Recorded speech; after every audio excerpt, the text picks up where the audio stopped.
안녕하세요. 사연에 빠지다의 DJ 민영입니다. 오늘도 시작하기 전에 구독과 좋아요 버튼 꾹꾹 눌러주시고요. 그럼 오늘 첫 번째 사연부터 함께 만나볼게요. 안녕하세요. 경기도 남양주에 사는 열렬한 애청자입니다.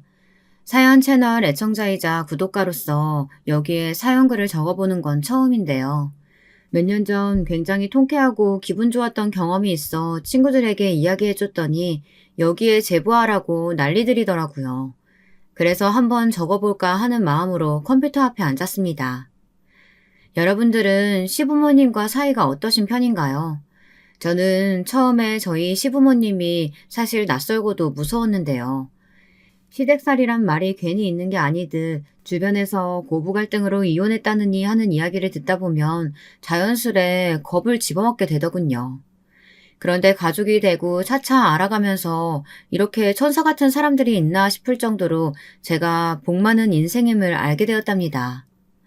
앞으로 들려드릴 이야기는 저희 시부모님, 그중에서도 저희 시아버지와 관련된 이야기랍니다.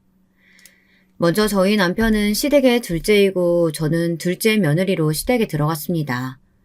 남편의 위로는 제게 큰 시누이가 되시는 분과 도련님이 계셨고요. 제가 처음 시댁에 들어왔을 때 저희 시어머니께서는 이런 말씀을 하셨답니다. 아마 여러분들도 이 말을 들으면 시댁의 가정환경을 대강이라도 짐작할 수 있을 것 같은데요. 나는 우리 은지랑 동수한테 늘 미안했어. 우리 막내 동이가 어렸을 때부터 늘 아팠거든. 그래서 저렇게 잔병치레가 많았고 내가 매일 심장이 뛰었지. 근데 그 때문에 큰애랑 둘째, 특히 네 남편 동수한텐 신경을 전혀 못 써줬단다. 애들이 어떻게 자라났는지 알 길이 없었어. 학교 선생님이랑도 말 한 번 안 섞었으니. 내가 항상 마음에 빚이 있는 기분이었단다. 가난한 형편에 해준 것도 하나 없는 집안에서 부모 관심도 못 받고 자랐으니 말도 마라. 그럼에도 저리 곱게 자라준 게 참 고마워. 네, 어머님. 저도 남편한테 어린 시절 이야기 들어서 알고 있었어요. 도련님이 많이 아프셨다면서요. 그 때문에 어머님이나 아버님이 마음고생이 심하셨다고. 아직도 남편은 어제 일처럼 생생히 기억하더라고요. 그래도 어머님, 아버님이 도련님한테 신경 쓰시면서도 따뜻하게 보살펴 주셔서 외롭지 않게 자랄 수 있었다고 감사해하고 있어요. 저희 도련님이 어렸을 적 아파서 시누이와 남편은 약간 뒤로 물러나곤 했었는데요. 아무래도 가족들 안에서 아픈 사람이 있으면 그럴 수밖에 없잖아요. 그 때문에 시어머니는 남편과 시누이를 가엾어 하셨습니다.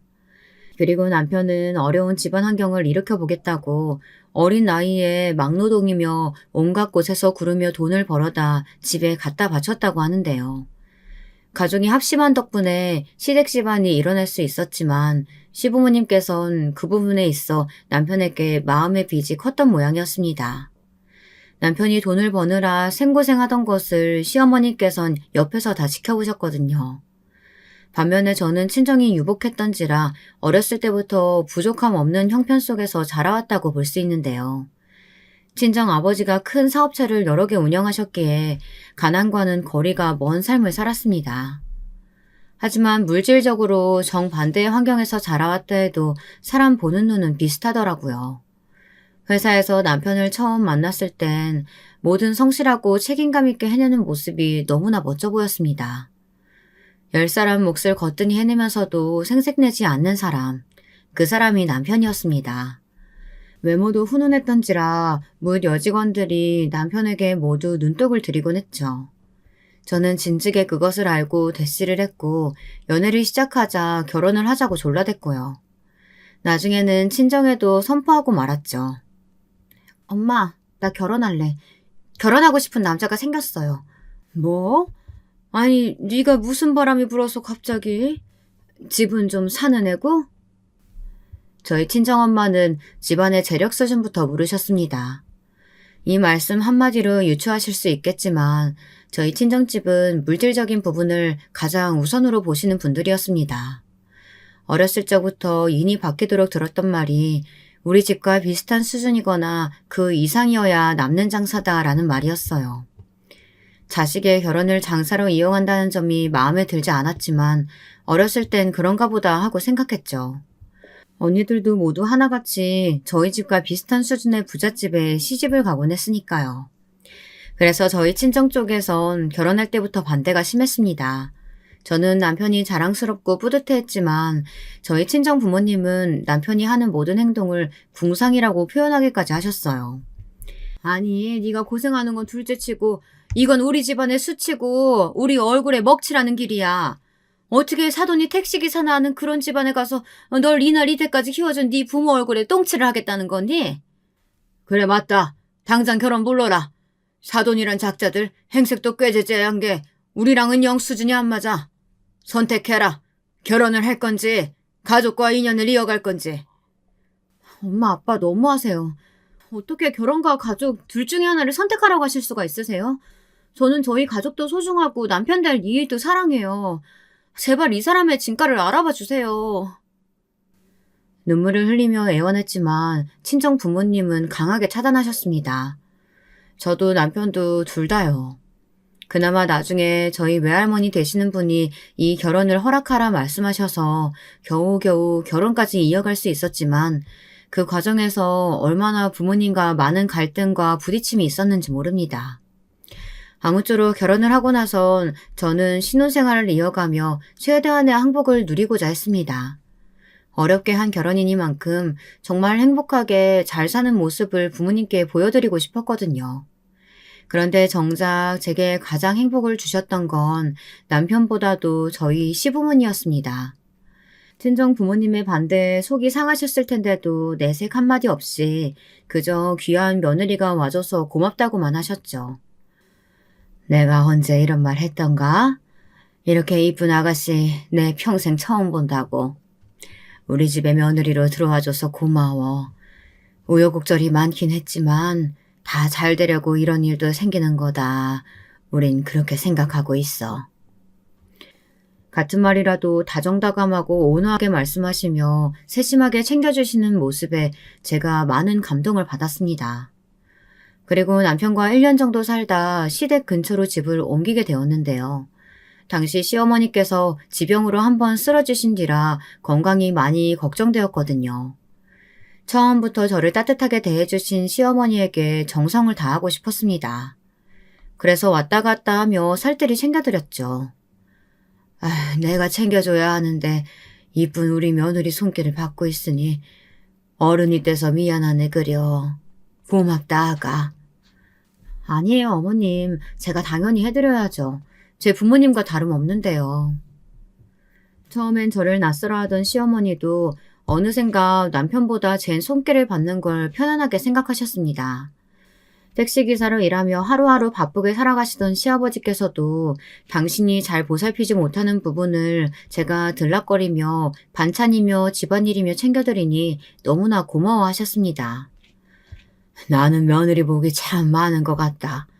우리 딸도 집사람도 모두 좋은 사람들 얻었다 생각하지만 이런 좋은 며느리를 얻을 줄은 몰랐어. 과묵하신 편이었지만 언젠가 아주 가끔씩 한 말씀 이렇게 던지실 때가 있는데요. 그 말이 제 마음에 잔잔한 파동을 일으키곤 했답니다. 그렇게 시부모님과의 사이는 점점 좋아졌죠. 그런데 신혼생활이 2년 정도 지났을 시점부터 제 마음속에 불안이 싹트기 시작했어요. 아이가 들어서지 않았기 때문입니다. 저는 아이를 얼른 낳아 다른 엄마들처럼 유모차도 끌고 아이와 함께하는 나날을 꿈꾸곤 했습니다. 남편도 애들을 좋아했던지라 저희는 결혼 직후부터 계속 아이 얘기를 해왔죠. 그러니 아이를 바라였던 저희 부부로선 참으로 조급하게 느껴지는 나날이었습니다. 무엇보다 친정 쪽에서 압박이 심했어요. 몸에 무슨 문제 있는지 당장 알아봐. 아니 여자가 애도 못 낳으면 그게 무슨 쓸모가 있겠어. 엄마, 내가 알아서 한대도 왜 자꾸 몰아붙여요. 내가 오죽 걱정이 되면 이러겠냐? 너 내가 지어준 약은 잘 먹고 있어? 오히려 친정 쪽에서 난리가 나서 검사를 받아봐라, 약을 먹어라 재촉했습니다. 언니들은 쑥쑥 잘만 나은 걸 왜 저는 안 되냐고 비난하셨죠. 그리고 역시나 또 하나 여기에 기름을 부은 사람이 있다면 저희 친정언니들이었습니다. 친정언니들은 하나같이 다들 잘난 형부들을 만나 결혼을 했는데요. 그런 것들을 꽤나 들먹이며 저를 한심해하고는 했거든요. 어렸을 적부터 줄곧 그랬습니다. 제가 성적을 못 받아오면 너는 커서 뭐가 될 거냐, 공장에 다니는 공순이나 될 거냐, 이런 식의 욕들을 하고는 했죠. 나나 우리 둘째 혜령이는 부족한 게 하나도 없는데 너는 왜 그렇게 뒤떨어지니? 우리는 최고 명문대 의대 가게 생겼는데 넌 아무래도 우리 집안 쪽 머리는 아닌가 보다. 지금 네 수준이면 전문대도 감지덕지 아니냐? 이를 어쩌면 좋냐. 아버지 난리 나실 텐데. 언니 말 잘 알겠고 내 험담 이제 그만 좀 해. 언니 말대로 내 머리는 여기까지가 한계야. 근데 하나뿐인 내 인생 내 멋대로 알아서 잘 살 테니까 언니들 인생이나 신경 써. 뭐라고? 이 기집애가 어디서 언니한테 으름장을 놓고 있어. 당장 아버지한테 말씀드려야겠다. 우리 집 막내 계집애가 버릇이 아주 안 좋다고. 이래서 시집이나 제대로 가겠냐고 말이야. 딸부잣집이던 저희 집안에서 수제 언니였던 큰언니, 둘째 언니, 그리고 막내인 저. 이 세 명 중 가장 뒤떨어진 사람은 저였는데요. 외모로 보나 성적으로 보나 두 언니들에 비해 떨어져도 한참 떨어지니 언니들은 툭하면 저를 두고 험담하며 자기들을 치켜세우곤 했습니다.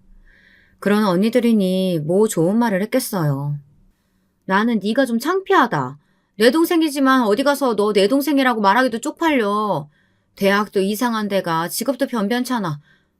그리고 남편이라고 데려온 사람은 입에 올리기도 창피해. 솔직히 네가 우리들만큼의 반만이라도 따라와서 봐라. 인생이 피고 팔자가 폈겠지. 네가 그 모양으로 사니 우리 집안 수준도 따라 기우는 느낌이라고. 근데 애도 못 낳고. 어쩜 네 인상은 그 모양이니? 친정엄마는 말리지도 않으셨습니다. 근데 이 무렵 시부모님께서 외려 저를 감싸주셨습니다. 아가 괜찮다. 괜히 애 같겠다고 무리하지 말고 그냥 하던 대로 지내렴. 나도 예전에 아기가 안 들어서서 꽤나 고생했었어. 그때 우리 시어머니에게 야단을 참 많이 맞았지. 그 시절 너무 서러워서 다음에 내가 며느리 보면 절대 그러지 않겠다고 혼자 스스로 다짐했어. 괜찮으니까 마음 급하게 먹지 말아라. 철웅이 너도 행여나 아가한테 재촉하지 말고. 네, 그럼요, 엄마. 당신 우리 엄마 말 들었지? 밤마다 울고 그러지 말라고. 응, 어머니 감사합니다. 감사하기는 당연한 걸 가지고. 여자가 애 낳는 동물도 아니고 애 못 낳으면 사람 취급도 안 하는 시대에 있었어. 근데 이제 그런 시대는 갔다고 본다. 나는 우리 며느리 네 건강이 제일 중요해. 알았지? 사람이 얼마나 다른 사람의 말에 따뜻함을 느끼고 영향을 받을 수 있는지 저는 그 시절 시어머니에게 다 배운 것 같아요. 시어머니의 온기 어린 말이 있었기에 비로소 저는 마음을 편하게 내려놓을 수 있었죠. 시아버지 역시 마찬가지였어요. 제가 조금이라도 우울하다 싶으면 슬그머니 와서 위로도 해주시고 좋아하는 가식을 놓아주시는 분이 저희 시아버지였죠. 그러다 전 드디어 꿈에 그리던 첫째 아이를 베게 되었답니다. 첫 아이를 임신하고 나서는 마음이 풀어져서 저도 모르게 엉엉 눈물을 쏟았어요. 도련님도 시누이도 시부모님도 하나같이 너무나 축하해 주는데 그 사이에서 저만 눈물 콧물 범벅이 되어 있었으니 지금 생각하면 창피하지만 동시에 돌이킬 수 없는 아름다운 추억이기도 합니다. 그렇게 태교에 힘을 쓰며 하루하루 남편과 시부모님의 돌봄을 받고 있었는데요. 그러던 어느 날 끔찍한 일이 불어닥치고 말았어요. 그날은 남편이 출장을 갔다 돌아오는 날이라 좋아하는 삼겹살을 가득 사들고 기다리고 있었죠. 그런데 갑자기 몸이 어질거리더니 정신이 어지럽더라고요. 눈을 뜨고 나니 믿을 수 없는 일이 저를 기다리고 있었습니다. 죄송하지만 아이는 유산되었어요. 네? 그게 무슨 말이에요? 유산이라뇨? 말도 안 돼요. 어떻게 제 아기가 하루아침에 그렇게 될 수 있다는 거예요? 네, 종종 이런 일이 있긴 합니다만 안타깝게 되었습니다. 의사 선생님을 보았다 시어머니의 눈에 고인 눈물을 보고서야 실감이 되더라고요.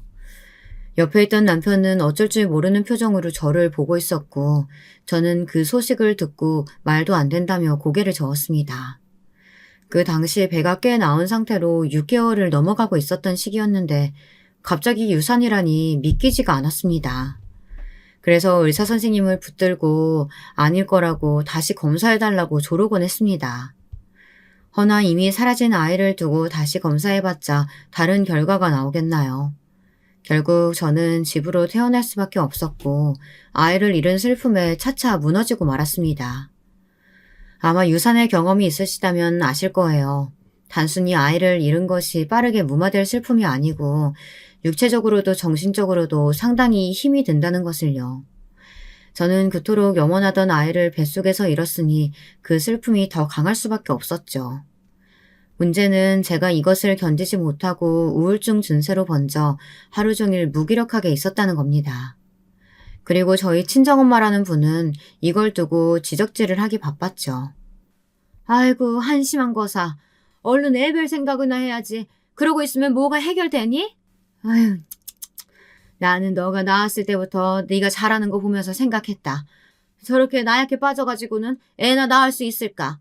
근데 내 예상이 턱 들어맞았네. 맞았어. 그러고 있지 말고 얼른 털고 일어나서 다시 노력할 생각을 해. 아님 네 언니들이라도 보든가. 얼마나 다 떵떵거리면서 애 낳고 잘 살고 있니? 친정엄마이지만 하는 말마다 너무나 얄밉고 독했습니다. 엄마가 내뱉는 말들이 다 화살처럼 날라와 다다다 꽂히더라고요. 그때 결심했습니다. 친정과는 아예 연을 끊어버리기로요. 그래야 제가 더 이상 휘둘리지 않고 상처받지 않고 살 수 있을 것 같았거든요. 그런데 어쩌면 친정 식구들도 이것을 바랬던 것인지 제가 어느 순간부터 연락을 끊어버리자 잘 됐다는 듯 기다렸다는 듯 내놓은 자식 취급을 하더라고요. 명절날 가지 않아도 연락이 없고요. 아마 이런 이야기를 그 당시 밖에다 하면 계모 아니냐고 주워온 자식 아니냐 소리를 들었을 겁니다. 그런 걸 알기에 말도 못하고 살았지만 저는 참 서러웠습니다. 어떻게 친정 사람들은 이렇게 하나같이 얄팍하고 못돼 처먹었을까 이런 별별 생각들을 했죠. 그런 저를 위로해준 건 역시나 시부모님이셨죠. 시부모님은 유산하고 상심에 빠져있는 저를 돌봐주시며 괜찮다 말씀해 주셨습니다. 아가, 나도 우리 아들한테 들었어. 참 사돈어른도 너무하시지. 어떻게 그런 말을 하셨다니. 제일 마음 다치고 상했을 너한테. 내가 다 속상해서 눈물이 났다. 그러니까 말이야. 아가, 괜찮다. 아기는 찾아올 거야. 아직 시기가 아닌 것뿐이니 차분히 기다려보자. 며느라가 네가 고운 사람이니 하늘에서 그만큼 예쁜 아기 고르느라 시간이 걸리는 것뿐이야. 어머님, 아버님, 감사합니다. 뭐라 말씀드려야 할지 모르겠어요.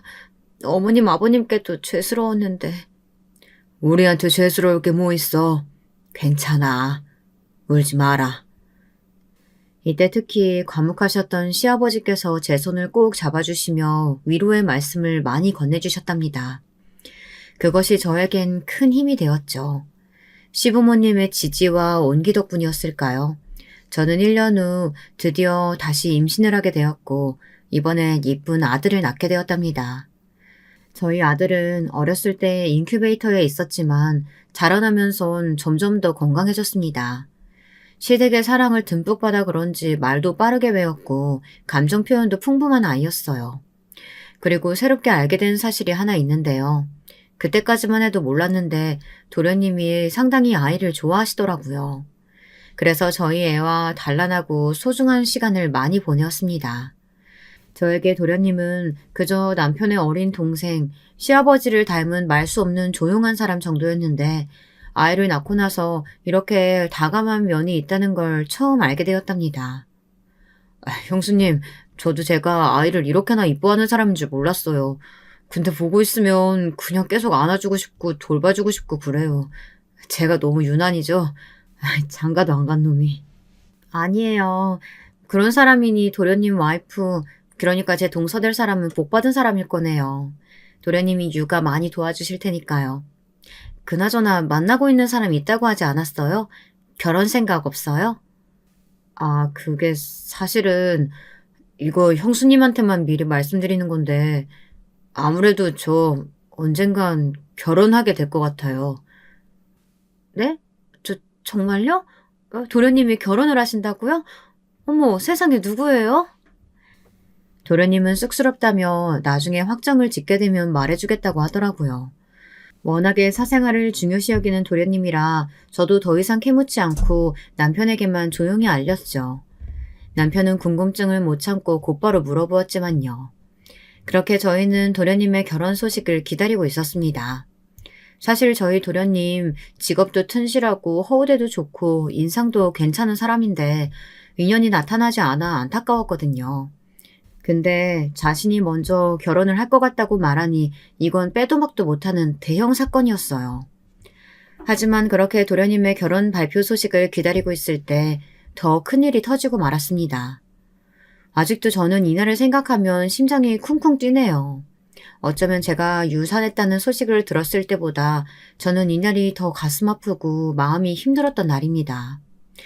어느 날 시아버지께서 저와 남편을 조용히 부르시더군요. 시어머니는 안방에 들어가 계셨고요. 평소였다면 환한 웃음으로 저희를 맞아주셨을 뿐인데 홀로 안방에 들어가 계신 것이 조금 이상했습니다. 그래도 일단은 이야기를 나누기 위해 시아버지의 입이 떨어지기를 기다리고 있는데 글쎄 소주 한 잔을 들이키시더니 이루 말할 수 없는 참담한 표정으로 시어머니께서 암에 걸리셨다고 하시는 겁니다. 네? 암이라고요? 저희 어머니가요? 손을 쓸 수가 없다고 하더구나. 애석하게도 지금으로선 방법이 없다고 하네. 이 사람이 자꾸 소화가 안 된다고 해서 병원에 데려간 건데 위암 말기라고. 이미 암세포가 온몸에 퍼졌다고 하는구나. 지금으로선 그저 그간 하고 싶은 거 하면서 죽음을 기다릴 수밖에 없다고 하는구나. 아버님은 말씀을 끝마치고는 고개를 떨구었습니다. 남편도 저도 너무 충격을 받아 뭐라 말하지 못하고 그저 아버님 뒤편 넘어 누런 벽지만 뚫어지게 쳐다보고 있었죠.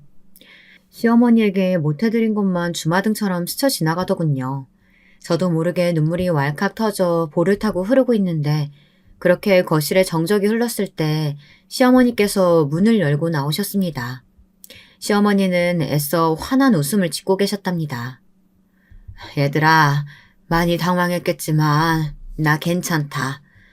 사실 모든 게 다 괜찮다고 한다면야 거짓말이겠지만 그래도 비교적 미련 없이 욕심 없이 산 것 같아서 훌훌 떠날 수 있을 것 같아. 가족력이 있어서 검진받을 때부터 예상도 했었고 말이야. 그저 나는 남은 시간 우리 아들, 며느리, 딸이랑 다 같이 행복한 시간 보내고 가고 싶구나. 내 말 무슨 말인지 알겠지? 어머님, 말도 안 돼요. 제 입에서 말도 안 된다는 말이 나간 건 그때가 두 번째였습니다. 하지만 어머님 뜻이 그러하니 저희는 어머님 소원대로 하고 싶은 것들을 하나둘 들어드리기로 했어요. 저희의 슬픔은 잠시 뒤로 하고 어머님이 미련 없이 떠나실 수 있도록 말입니다. 그런데 막상 시어머님이 원하셨던 게 굉장히 소박한 것들이었어요. 그랬기에 더 마음이 아팠는데요. 소원이란 그것이 단풍 구경이라든지 동네 자그마한 커피숍 가보기 이런 사소한 것들이었답니다. 차라리 더 큰 걸 원하셨다면 대출을 해서라도 원 없이 이뤄드리고 싶었는데 그것도 아니라 더더욱 마음이 슬프네요. 그렇게 한 번의 계절이 끝나고 저는 너무나 많은 미련을 가진 채 시어머니를 보내드리고 말았습니다. 장례식이 끝나고도 시어머니가 이 세상에 없다는 건 믿을 수가 없었죠. 모두가 슬퍼하는 장례식이었지만 이때 장례식에서 도련님께서 다른 이유로 상심해 계셨는데요. 제가 생각지 못한 이유였습니다. 결혼 발표하고 싶었는데 너무 제가 늦게 장가 가게 된 것 같아 죄송하네요. 엄마가 이렇게 가고 나서야 결혼을 결정해서 너무 죄송해요, 엄마. 시어머니의 영정사진 앞에서 엉엉 울며 도련님은 이렇게 말씀을 하시더군요. 도련님께선 어머님의 마지막을 지켜보며 만나오던 여자에게 확신을 느꼈던 것인지 결혼을 결심했다고 합니다. 그리고 어쩌면 도련님의 결혼이 그 이후 저희 시댁의 침울한 분위기를 바꿔준 새로운 전환점이 되었죠. 도련님이 소개한 사람은 직업이 변호사며 도련님보다 5살 위의 연상 여자였는데요. 어딘지 모르게 첫 만남부터 상당히 기가 세 보였답니다. 이목구비나 인상에서 흘러나오는 분위기가 뭐랄까요. 한 번도 그 누구에게도 져본 적 없을 것 같은 그런 느낌이었달까요. 말투도 굉장히 톡톡 쏘아붙이는 말투였어요. 아버님이 무슨 말씀을 하셔도 아, 그래요? 하며 짧게 대답하고 저희 남편의 말은 못 들은 척 하는 것도 몇 개 있었습니다. 거기다 저에 대한 이야기가 나왔는데 갑자기 첫 만남인데도 이런 말을 하더군요. 형님께서 친정이 강남에 있다고 들었어요. 연을 끊고 사신다고 들었는데 무슨 이유인지 모르겠지만 어찌됐든 가정 환경이 비슷했던 것 같으니 친하게 지내요, 형님. 갑자기 첫 만남에 할 말은 아닌 것 같은데 제 친정이 강남에 있다는 걸 들먹이며 그런 말을 하더라고요. 느낌상 별로 친하게 지내고 싶지 않았으나 고개를 끄덕여 예의상 동조의 표시를 하였죠. 강남에 친정이 있다는 동서는 자신의 직업에 대한 자부심도 상당히 강했고 종종 친정의 재력에 대해서도 대놓고 어필했습니다. 그러다 어느 날은 명절에 만나서 이런 말을 했는데요. 꽤 신경에 거슬리는 말이었습니다. 마치 집에서 살림하고 애 키우는 저를 무시하는 것 같은 말이었거든요. 아, 이번에 제가 굉장히 큰 회사로 옮기게 되었거든요. 연봉도 세고요. 아마 이번 사건도 승소할 확률이 높아서 연봉이 더 오를 것 같아요. 그럼 더 좋은 회사로 가야겠죠? 역시 이래서 여자는 능력을 인정받아야 하나 봐요. 아마 전 가정주부 체질은 절대 못 될 것 같아요. 집에만 있으면 좀이 쑤시거든요.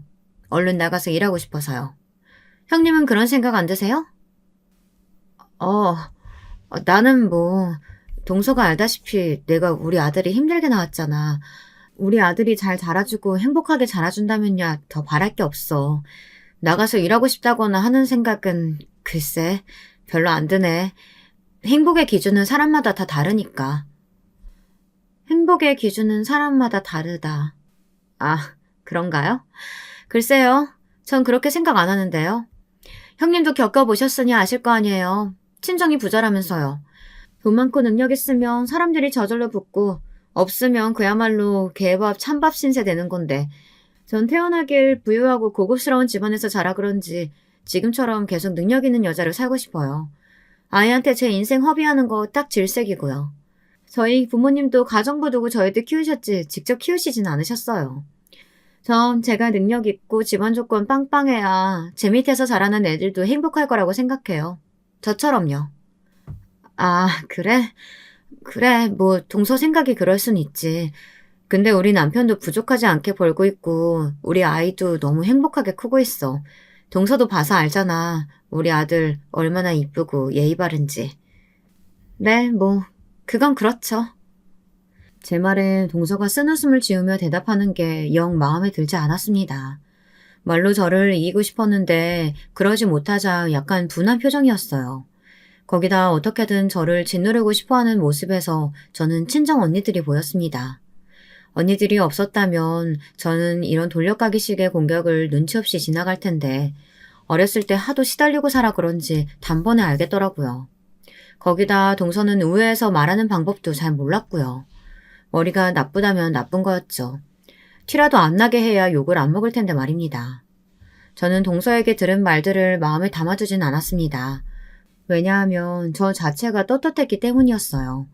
동서에게 말한 그대로 우리 아들이 충분히 행복하게 자라고 있고 저나 남편이나 아들에게 해줄 수 있는 최대한을 해주고 있다고 생각했거든요. 남편은 가난한 환경에서 저는 부유한 환경에서 자랐기에 저희는 그 장단점을 서로 알고 있었어요. 모든 게 갖춰진 환경에서 아이를 너무 오냐오냐 식으로 키우는 것도 문제였고 그렇다고 찢어지게 가난한 환경에서 키우는 것도 아이에겐 불행이 될 것이었죠. 그래서 저희는 항상 지금의 이 상태를 만족스러워했답니다. 적당히 벌고 적당히 쓰는 이 상태요. 남들처럼 브랜드 아파트에 살지 않아도 저희가 당당할 수 있던 이유랄까요. 하지만 미꾸라지 한 마리가 물 전체를 흐린다고 동서가 들어오면서 시댁의 분위기도 바뀌기 시작했습니다. 덩달아 제 기분도 같이 흐려지는 날이 많아지기 시작했죠. 처음에는 명절이나 집안 행사에 잘 참석하던 동서가 일단은 일을 핑계로 점점 늦어지기 시작했어요. 그도 아니면 심할 때면 아예 자기 친정부터 들렸다 와야 한다고 하면서 명절 끝물에야 나타나 얼굴만 비추고 5분 만에 쓱 가버렸고요. 남편이나 저나 자연스럽게 시아버지의 기분을 살피게 되었죠. 시아버지는 가뜩이나 시어머니를 먼저 보내고 홀로 되신 후로 외롭게 살고 계셨는데 동서의 이런 행동으로 마음이 상할까 걱정도 되었어요. 일단 집안의 어른 앞에서 이런 행동을 하는 것부터가 잘못된 거라고 생각했거든요. 어느 날은 조금 화가 난 남편이 도련님에게 말을 한마디 하기도 했는데 도련님은 어쩔 줄 몰라 하더라고요. 어쩐지 동서에게 잡혀 사는 느낌이었습니다. 남편에게 미안하다고 끊임없이 말하면서도 동서에게 맞춰줘야 한다고 말하더라고요. 형, 정말 내가 미안해. 가끔 나도 우리 집사람이 너무 버릇없게 굴거나 할 때 민망하고 미안해. 근데 참 어렵네, 중재하는 게. 집사람은 집사람대로 섭섭해하고. 아니, 도대체 재수씨가 뭐가 섭섭하다는 거야? 그냥 내가 전적으로 자기 편이 되어줬으면 싶은가 봐. 집사람이 강해 보여도 속은 여린 사람이거든. 사랑에 빠지면 콩깍지가 씌인다고 하죠.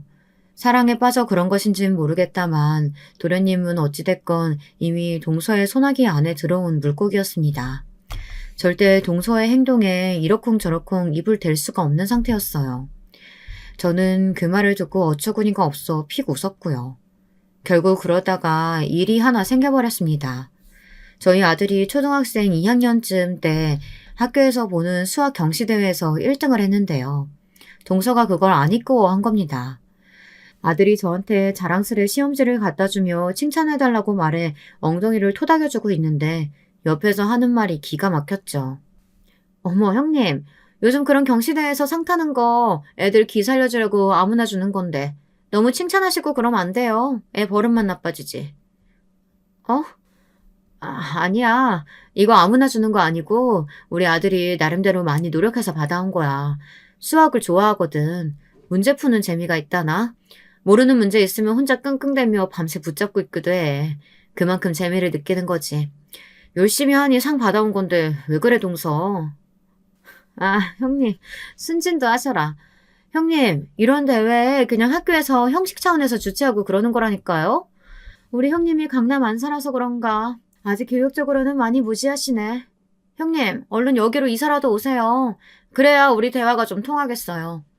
저는 매일 강남 학부모님들이랑 얘기하고 그러니까 정보도 오가고 소통이 되는데 형님 이렇게 모르시면 나중에 애만 손해봐요. 동서, 아이 교육은 내가 알아서 해. 지금 발언 좀 선 넘은 거 알지? 동서 애는 동서 방침대로 가르치고 우리 아이는 우리 부부 가치관대로 키울 거야. 그러니 괜한 질투심, 열등감 같은 거 넣어놓고 어른답게 굴어. 동서가 도대체 몇 살인데 그런 말이나 하고 앉아있는 거야? 어머머 형님, 저야말로 진짜 어이가 없네요. 제가 알면 더 알았지 형님이 뭘 더 알아요? 그리고 어른답게 굴라고요? 지금 형님이 하는 짓이 딱 초등학생 수준이에요. 직업도 얻는 주제에 어디서 저한테 이래라 저래라 해요. 형님이 저보다 나은 게 뭐가 있다고요? 설마 제가 변호사인 거 형님 까먹으셨어요? 형님 하신 말 취소하세요. 당장. 변호사인데 도대체 뭐 어쩌라는 건지 그때 돼서는 동서와 말하는 것 자체가 너무 한심스럽다는 생각마저 들더라고요.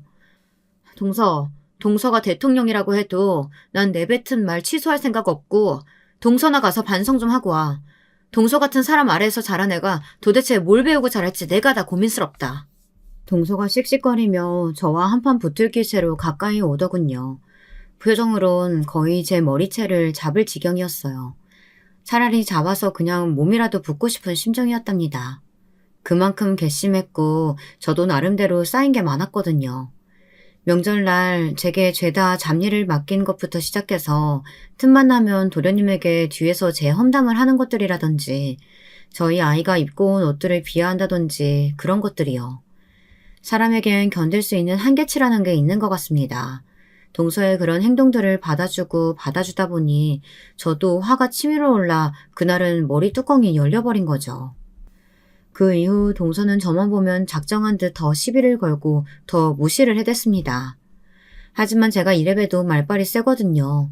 척척 받아치고 맞는 말들만 족족하자 또 지 분에 못 이긴 표정으로 씩씩거리며 나가버리더군요. 사실 동서와 기싸움을 벌이는 것 자체가 시아버지에게 죄송스러운 일이고 저한테도 힘든 일이긴 했습니다. 그런데 그렇게라도 안 하면 동서가 저를 너무 만만히 볼 것 같더라고요. 하지만 저희 남편은 생각이 다른 쪽으로 흘러나 봅니다. 내가 좀 더 능력을 갖췄어야 했나. 당신이 무시당하는 거 보면 속상하네. 제가 달래도 남편은 종종 이렇게 중얼거리곤 했거든요. 그리고 그러던 어느 날 저희 부부의 인생을 완전히 뒤바꿔버리는 일이 일어나고야 말았습니다. 저희 남편이 어느 날 제게 사업을 해보고 싶다고 하더군요. 작지만 탄탄한 회사에서 만족하며 다녔던 남편이 갑자기 그런 말을 하니 저는 좀 당황스러웠어요. 솔직히 말리고 싶었죠. 아이도 크고 있는데 혹시 망하면 어쩌려고. 나는 걱정돼. 여보, 나 오래 준비해왔어. 당신한테 섣불리 말하기 싫어서 그간 말 안 하고 있었지만 동업하는 형님이 있어. 그 형님은 이미 업계에서 유명한 큰손이고 나 잘만 하면 성공할 수 있을 것 같아. 당신 말대로 우리 아이 양육비 앞으로 더 들어갈 일만 남았는데 나중에 우리 노후까지 생각하면은 돈 더 필요하잖아. 하지만 남편의 말엔 틀린 구석이 없었죠. 남편이 진지한 얼굴로 내미는 발언에 저는 알겠다며 퇴사를 찬성해 주었고 그렇게 남편은 회사를 나와 자기만의 사업을 시작하게 되었답니다. 남편과 동업한다는 그 형님이란 사람도 제가 몇 번 같이 본 적이 있었는데요. 남편의 열정을 믿고 자신도 함께 뛰어들기로 한 것이라며 사업이 잘 되고 있다고 말하더군요. 그 말에 제가 겨우 마음을 놓았습니다. 망하면 그 어디에도 원조받을 수 없는 현실이기에 망하면 어쩌나 걱정이 되었었는데 마음이 놓이더라고요. 남편의 사업은 몇 년간 아주 호황이었습니다. 남편이 1년간 벌던 벌이가 2달 벌이가 되기도 하고 어쩔 땐 1달 벌이가 되는데 옆에서 지켜보던 저는 너무 신기하기도 하고 두렵기도 하고 그렇더라고요. 저희 친정아버지도 사업을 하셨지만 제가 어렸기에 어깨 너머로 본 것이었기에 잘 모르고 있었는데 남편을 보니 새삼 느낌이 달랐습니다. 역시나 동서는 이걸 두고 또 질투를 했죠. 시아버지 생신날 남편이 돈을 잘 버니 마음먹고 꽤 큰 금액의 현금 선물을 해드렸는데 동서가 또 시비를 걸어오더라고요. 형님, 아주버님 사업 잘 되시는 건 들었는데 너무 무리하시는 거 아니에요? 저처럼 꾸준히 보수가 들어오는 것도 아니고 사업은 금방 흥했다 망하는 건데 말이에요. 그냥 걱정돼서 하는 말이에요. 여기선 제가 굳이 받아칠 필요 없이 이미 노련한 사업가가 되어 있던 남편이 멋지게 받아쳐 주었답니다. 변호사님께서 별 걱정을 다 하시네요. 제 걱정해 주실 필요 없어요. 이미 충분히 잘 벌고 있으니까. 아마 이번 달 수익이 제스씨 월급의 20배 이상은 될 테죠? 그건... 어머, 저도 잘 벌어요. 당시 저희가 강남으로 이사까지 가 살고 있었는데 그래서 동서는 더 시비를 걸고 싶었나 봅니다. 전 남편의 말에 꿀먹은 벙어리가 된 동서의 얼굴을 보니 속이 시원했습니다. 옆에 있던 도련님도 고개를 돌려 한숨을 푹 쉬는데 이젠 동서를 포기한 모양이었죠. 하지만 인생사 세웅지라는 말이 왜 있는지 정말 알겠더라고요. 어느 정도 아들도 크고 저도 나이가 들고 남편도 사업이 안정되어 이제는 모든 게 편안하다 싶을 때쯤 일이 터지고 말았습니다. 아직도 이 일을 생각하면 깊은 한숨이 나오네요. 이 일로 남편은 대인 기피증까지 생겨버렸고 저 역시 침체된 나날을 보내야 했습니다. 바로 남편과 함께 동업했던 그 형님이란 사람이 나쁜 방법으로 돈을 해먹고 해외로 날라버린 것이었죠. 거기다 남편의 회사 신용까지 완전히 무너뜨리고요. 믿고 있었던 거래처들에게도 외면당하자 남편의 회사는 천천히 파멸의 길로 들어서게 되었습니다. 그렇게 굳건하다고 믿었던 회사도 정말 하루아침에 무너질 수 있다는 그걸 전 몸소 체감했습니다. 남편은 순식간에 모든 걸 잃은 사람이 되었습니다. 잘 나가는 사업가에서 빚을 갚아야 하는 초라한 아저씨가 되어 있었죠. 마찬가지로 저 역시 당장이라도 일을 하지 않으면 하루 벌어 먹고 살 돈이 없는 처지가 되었고요. 마음이 아픈 것도 아픈 거지만 당장의 미래가 너무 막막했습니다. 다행히 아들은 많이 자란지라 걱정이 덜 되어 있는데 이 상태로라면 아들에게도 의지해야 할 상황이었습니다. 미안해. 뭐라도 해야 돼. 내가 아르바이트라도 일단은 뭐라도 해야 하니까 배달이라도 나갈게. 남편의 말에 울음이 치받쳐 올랐지만 저는 겨우 고개를 끄덕이고 저도 내일부터 식당 일을 나가겠다고 말했어요. 그렇게 해서 남편은 치킨집 배달 일을, 저는 설거지를 시작했습니다. 슬퍼할 겨를도 없이 정신없이 일만 했어요. 오로지 일에만 몰두해 얼른 시간이 가길 빌었죠. 아들은 고생하는 저희를 그냥 두고 볼 수 없었는지 자기도 나서겠다며 아르바이트를 하겠다고 했고, 제가 말릴 새도 없이 어느새 꼬박꼬박 월급을 타 집에 돈을 갖다 주고 있었습니다. 남편은 이 모습을 보고 특히나 많은 자괴감을 느꼈습니다. 자신이 가난한 집을 일으키기 위해 그토록 노력했던 것을 아들에게 물려줘야 한다는 것에서요. 자신도 그 어린 나이에 참으로 힘들고 서러웠는데 아들이 자기와 똑같은 고통을 겪고 있으니 얼마나 괴로웠겠나요. 그 심정을 모르는 바 아니었기에 저와 남편은 아들이 땀 흘리며 뛰는 것을 보고는 함께 숨죽여 울고는 했습니다. 이때 저희 시아버지에겐 따로 언급을 하지 않아 시아버지는 저희 남편 회사가 망한 줄도 모르고 있었는데요. 아버님 나이가 적지 않아 행여나 아시게 되면 쓰러지실까 걱정도 되었고, 아신다고 해도 딱히 지원을 받을 수 없었기 때문입니다. 남편 쪽에서 먼저 아버님에게 비밀로 하자고 말했고, 그래서 저는 남편과 빚을 갚아나가면서도 아버님 앞에선 잘 사는 척 최대한 웃으며 밝은 모습을 보이려고 했었죠. 저는 배달 일을 하는 남편이 늘 걱정되었답니다. 오토바이 사고가 예나 지금이나 많잖아요. 트럭 같은 게 뒤에 있으면 보이지 않기도 하고요. 그래서 늘 조심하란 말을 달고 살았는데 남편은 그럴 때면 힘없는 얼굴로 웃어 보이곤 했습니다. 밤만 되면 사업의 실패를 견딜 수 없었는지 남편은 술을 먹고 일을 나가곤 했는데 그렇기에 더 걱정되고 불안했죠. 그러던 어느 날 일이 나고 만 거예요. 남편이 배달을 나갔다 그만 크게 다치고 만 것이죠. 사고 소식을 듣고 아들과 함께 정신없이 달려갔는데 남편은 의식불명이었습니다. 수술이 끝나고 나온 의사 선생님의 얼굴도 어두웠어요.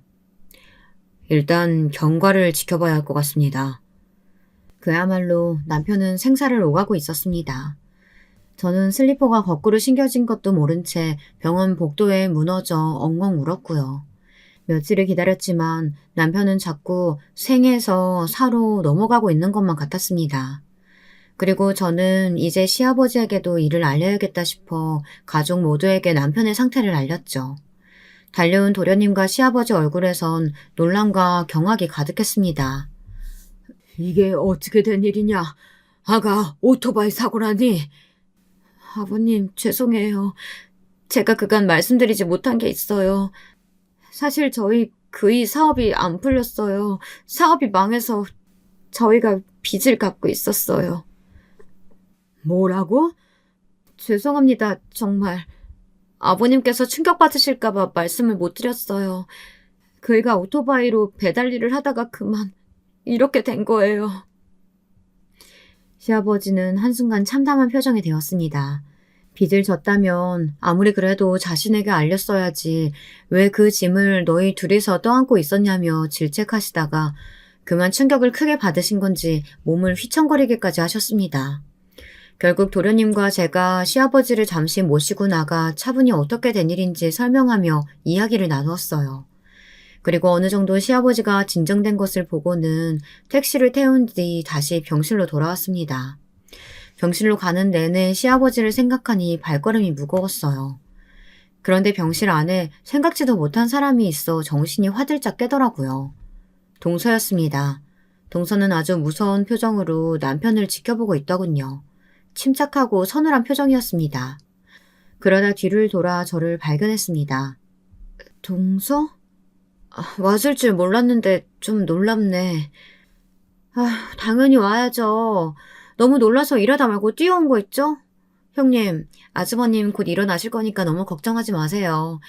형님 뭐 안 먹었을 것 같아서 죽도 사왔어요. 꼭 드세요. 따뜻할 때. 동서는 웬일로 제 손에 죽이 담긴 쇼핑백까지 쥐어주며 사람다운 말을 했습니다. 한 번도 그간 동서를 알아오며 인간적인 면모를 본 적이 없었는데 말이죠. 그러고선 현금을 좀 챙겨왔다며 두둑한 봉투 하나를 꺼내 제 주머니 속에 넣더라고요. 제가 일하지 않아도 된다고 하니까 거절하지 말고 꼭 받아달라면서요.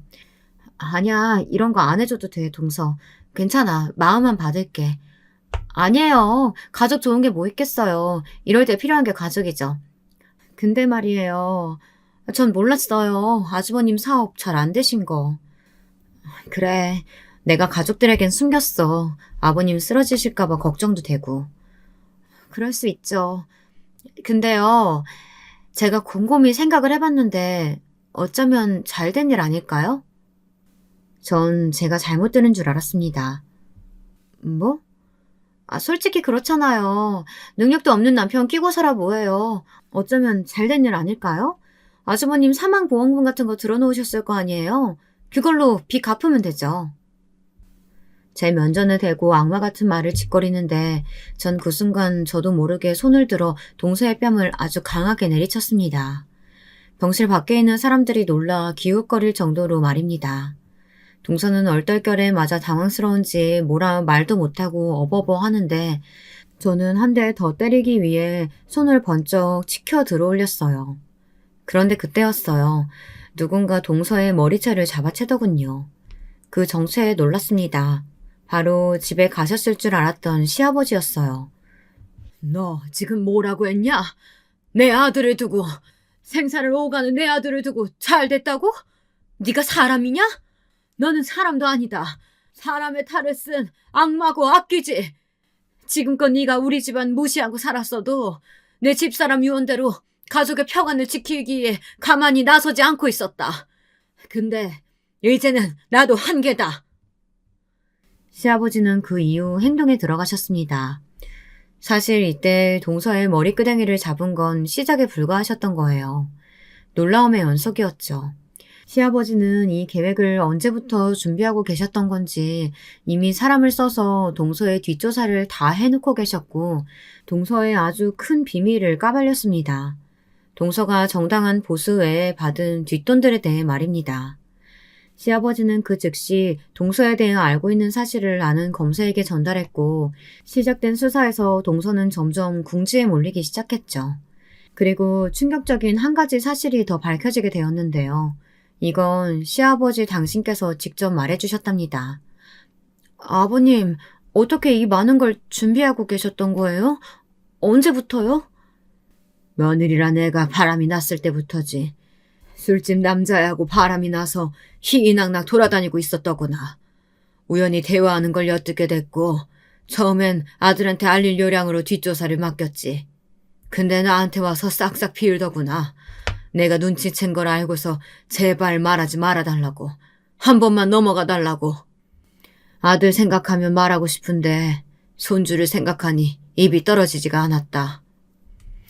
동서가 바람을 피고 있었더군요. 하여튼 나쁜 짓이란 나쁜 짓은 다 했더라고요. 그리고 그 사실을 몰랐던 도련님은 이번 일의 전말을 모두 듣고 나선 동서와 갈라서기로 했고요. 진즉에 그런 뱀 같은 여자랑은 갈랐었어야 했는데 너무 늦어버린 것 같아서 형수님께도 죄송합니다.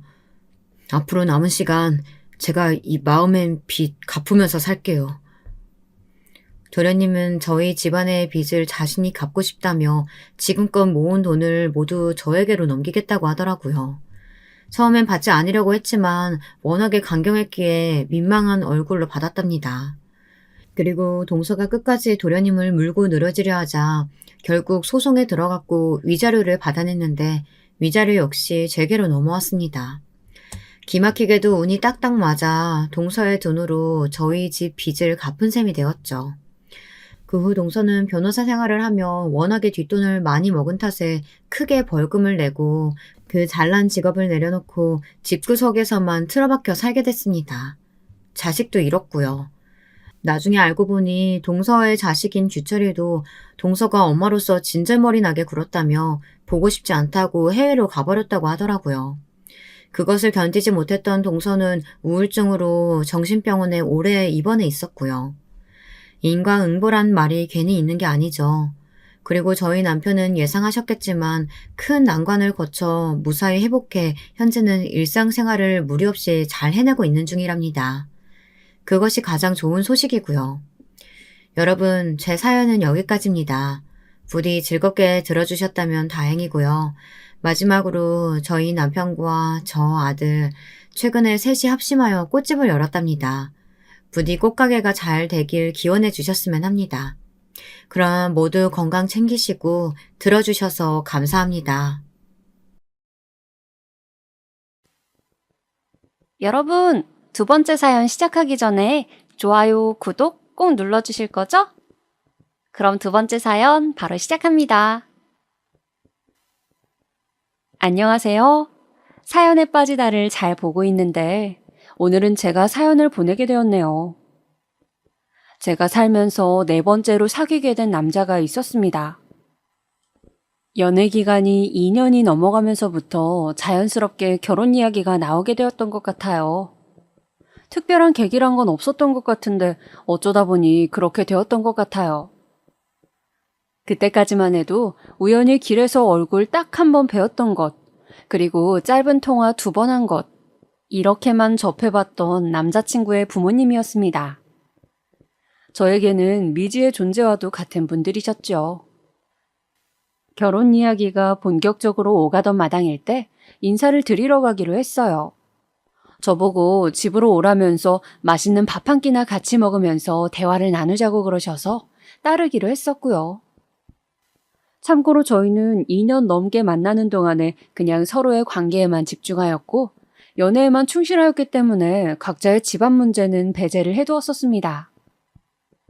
그래서 남자친구의 본가에 가보는 것도 당연히 저는 그날이 처음이었죠. 제가 얼마나 떨리고 긴장이 됐겠어요. 옷도 신경 써서 고르고 고르다가 도저히 안 되겠어서 그냥 백화점 가서 새로 원피스 한 벌 샀었고요. 미용실 가서 머리 다 만지고 치장 싹 마친 상태로 남자친구의 부모님을 뵈러 그 집에 찾아갔습니다. 딸기 좋아하신다는 정보를 들었기에 비싼 왕딸기 한 팩하고 수제 딸기잼 세트, 작은 꽃 한 송이까지 손에 든 채 말이죠. 쓰면서 그때 제 모습을 생각해보니까 살짝 웃음이 나오려고 하네요. 어처구니 없는 헛웃음이요. 집 앞으로 마중을 나온 남자친구랑 같이 집 안에 들어가던 순간부터 왠지 모르게 싸한 느낌이 들었습니다. 시간 맞춰 잘 왔네. 어여 이리 들어와. 어머님께서 저를 맞아주셨는데 격이 없는 말투를 바로 내뱉으신 건 문제가 되지 않았습니다. 진짜 문제는 어머니의 차림새에 있었으니까요. 저건 누가 봐도 잠옷 바지였어요. 주황색 바탕에 파란색 체크 무늬가 도배된 면 소재의 고무줄 바지요. 그리고 상의는 웬 까만색 골프웨어 반팔티를 입고 계셨는데 옷에 뭐 묻었던 자국이 바로 보이더라고요. 찌개 국물 같은 게 튀었다가 그대로 굳은 것 같은 모양새가요. 화장도 안 하신 것 같은데 눈썹이랑 눈은 옛날에 문신하신 게 그냥 남아있는 거고 머리도 드라이조차 안 하셨고 혹시 주무시다 일어나신 건 아닐까? 당황한 저는 그런 생각을 하면서 식은땀을 뻘뻘 흘리고 있었습니다. 전혀 상상조차 못 해본 상황에 맞닥뜨린 것이었으니까요. 엄마, 이쪽은 내가 입이 닳도록 말해왔던 내 여자친구야. 남자친구가 싱글벙글 웃으면서 제 소개를 해주었는데 어머님께서는 제가 가져온 왕딸기와 딸기잼을 받아들고 확인하시기에 급급하셨습니다. 그래 오느라 고생했네. 일단 화장실 가서 손부터 씻고 부엌으로 와라.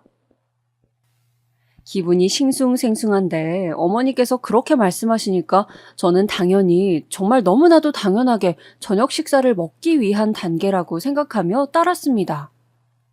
그런데 부엌에 가보니까 이게 무슨 일인가요? 당근이랑 부추 좀 쫑쫑 썰어봐. 저런 것 정도는 할 수 있지? 나는 이거 김치찜 들여놓은 거 간 보고 상 차리고 할 테니까 알았지? 저는 정식으로 어머님을 뵌 게 그날이 처음이었는데 다짜고짜 저한테 재료를 다듬으라고 하시더군요. 이것들은 왜 썰어야 하냐고 여쭈었더니 계란말이에 넣어야 해서 그렇다고 하셨습니다. 이 시간이 되도록 뭘 하고 계셨다가 재료 준비를 지금 하시는 걸까?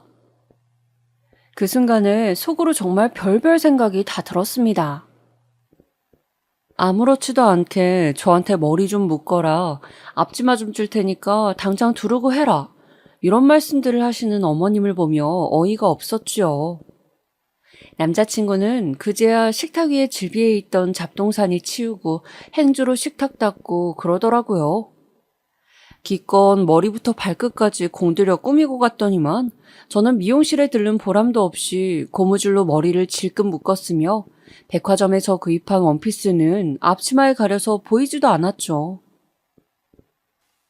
생긴 건 깍쟁이처럼 생겨가지고 칼질은 제법 한다. 근데 고기를 왜 안 먹는다니?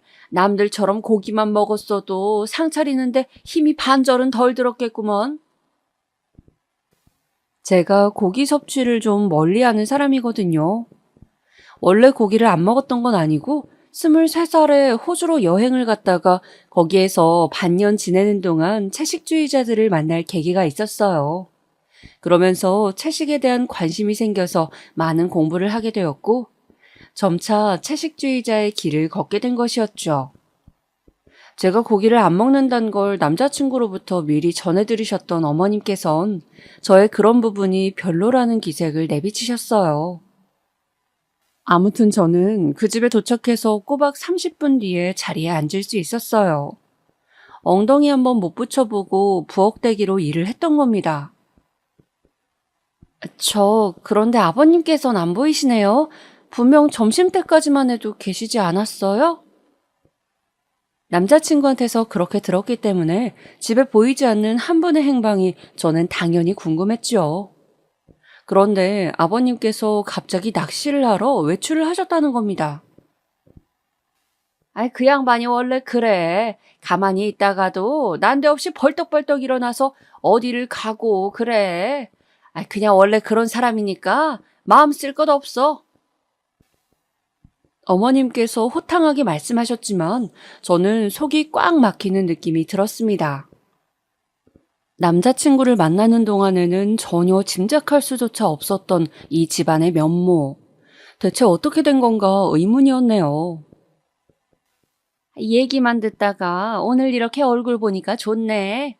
다음에 또 놀러와서 그땐 더 맛있는 거 해먹자고. 깔깔 웃으시며 인사를 건네신 어머님의 모습을 뒤로 한 채 그 집을 나오면서 정신이 막 아찔했어요. 내가 지금 무슨 일을 겪은 거지? 이게 아들의 친한 친구를 맞이하는 태도가 아니라 정말로 예비 며느리를 맞이하는 태도가 맞나? 사람이 너무 혼란스러우니까 되려 말문이 막히더군요. 자기 차로 저를 집까지 데려다주는 내내 남자친구는 제 눈치를 살피기 바빴습니다. 이윽고 조심스레 말을 꺼내더군요. 우리 엄마 되게 편한 어른이지? 절대 남한테 어렵게 구는 사람이 아니야. 그런데 내가 아까 보니까 우리 엄마가 너 엄청 좋게 본 모양이더라. 표정도 밝고 신이 난 것 같았어. 부엌일 부려먹기 좋은 만만한 애라고 생각하셨나 보네. 야, 무슨 말을 그렇게 해. 절대 아니야. 그건 네가 지금 오해한 거야. 몰라. 우리 결혼 그냥 조금만 더 생각해보자. 굳이 서두르지 말자. 제가 무덤덤하게 반응하니까 남자친구가 난리가 났어요.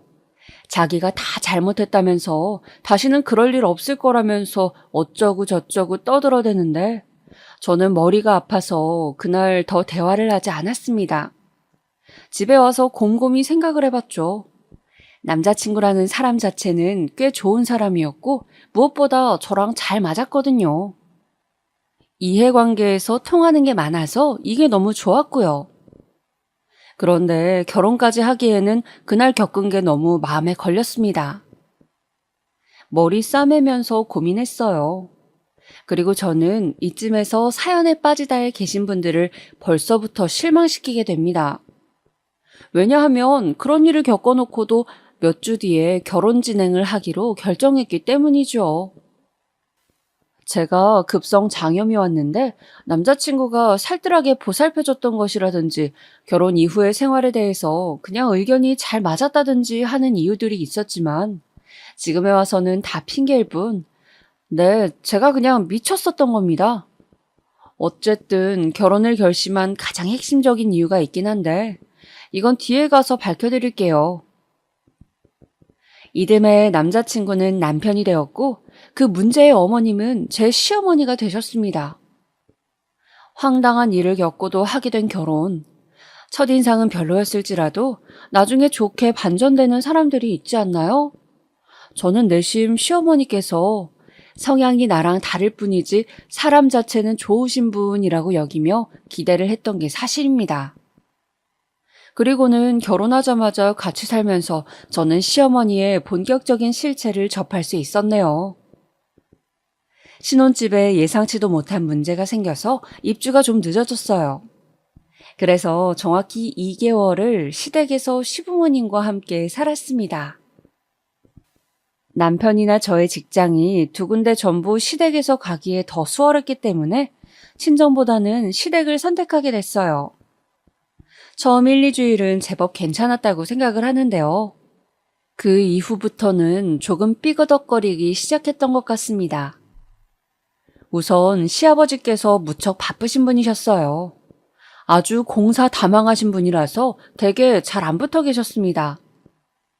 어째서 제가 처음 이 집에 인사드리러 왔던 날에 부재 중이실 수밖에 없었는지 알 것 같다고나 할까요?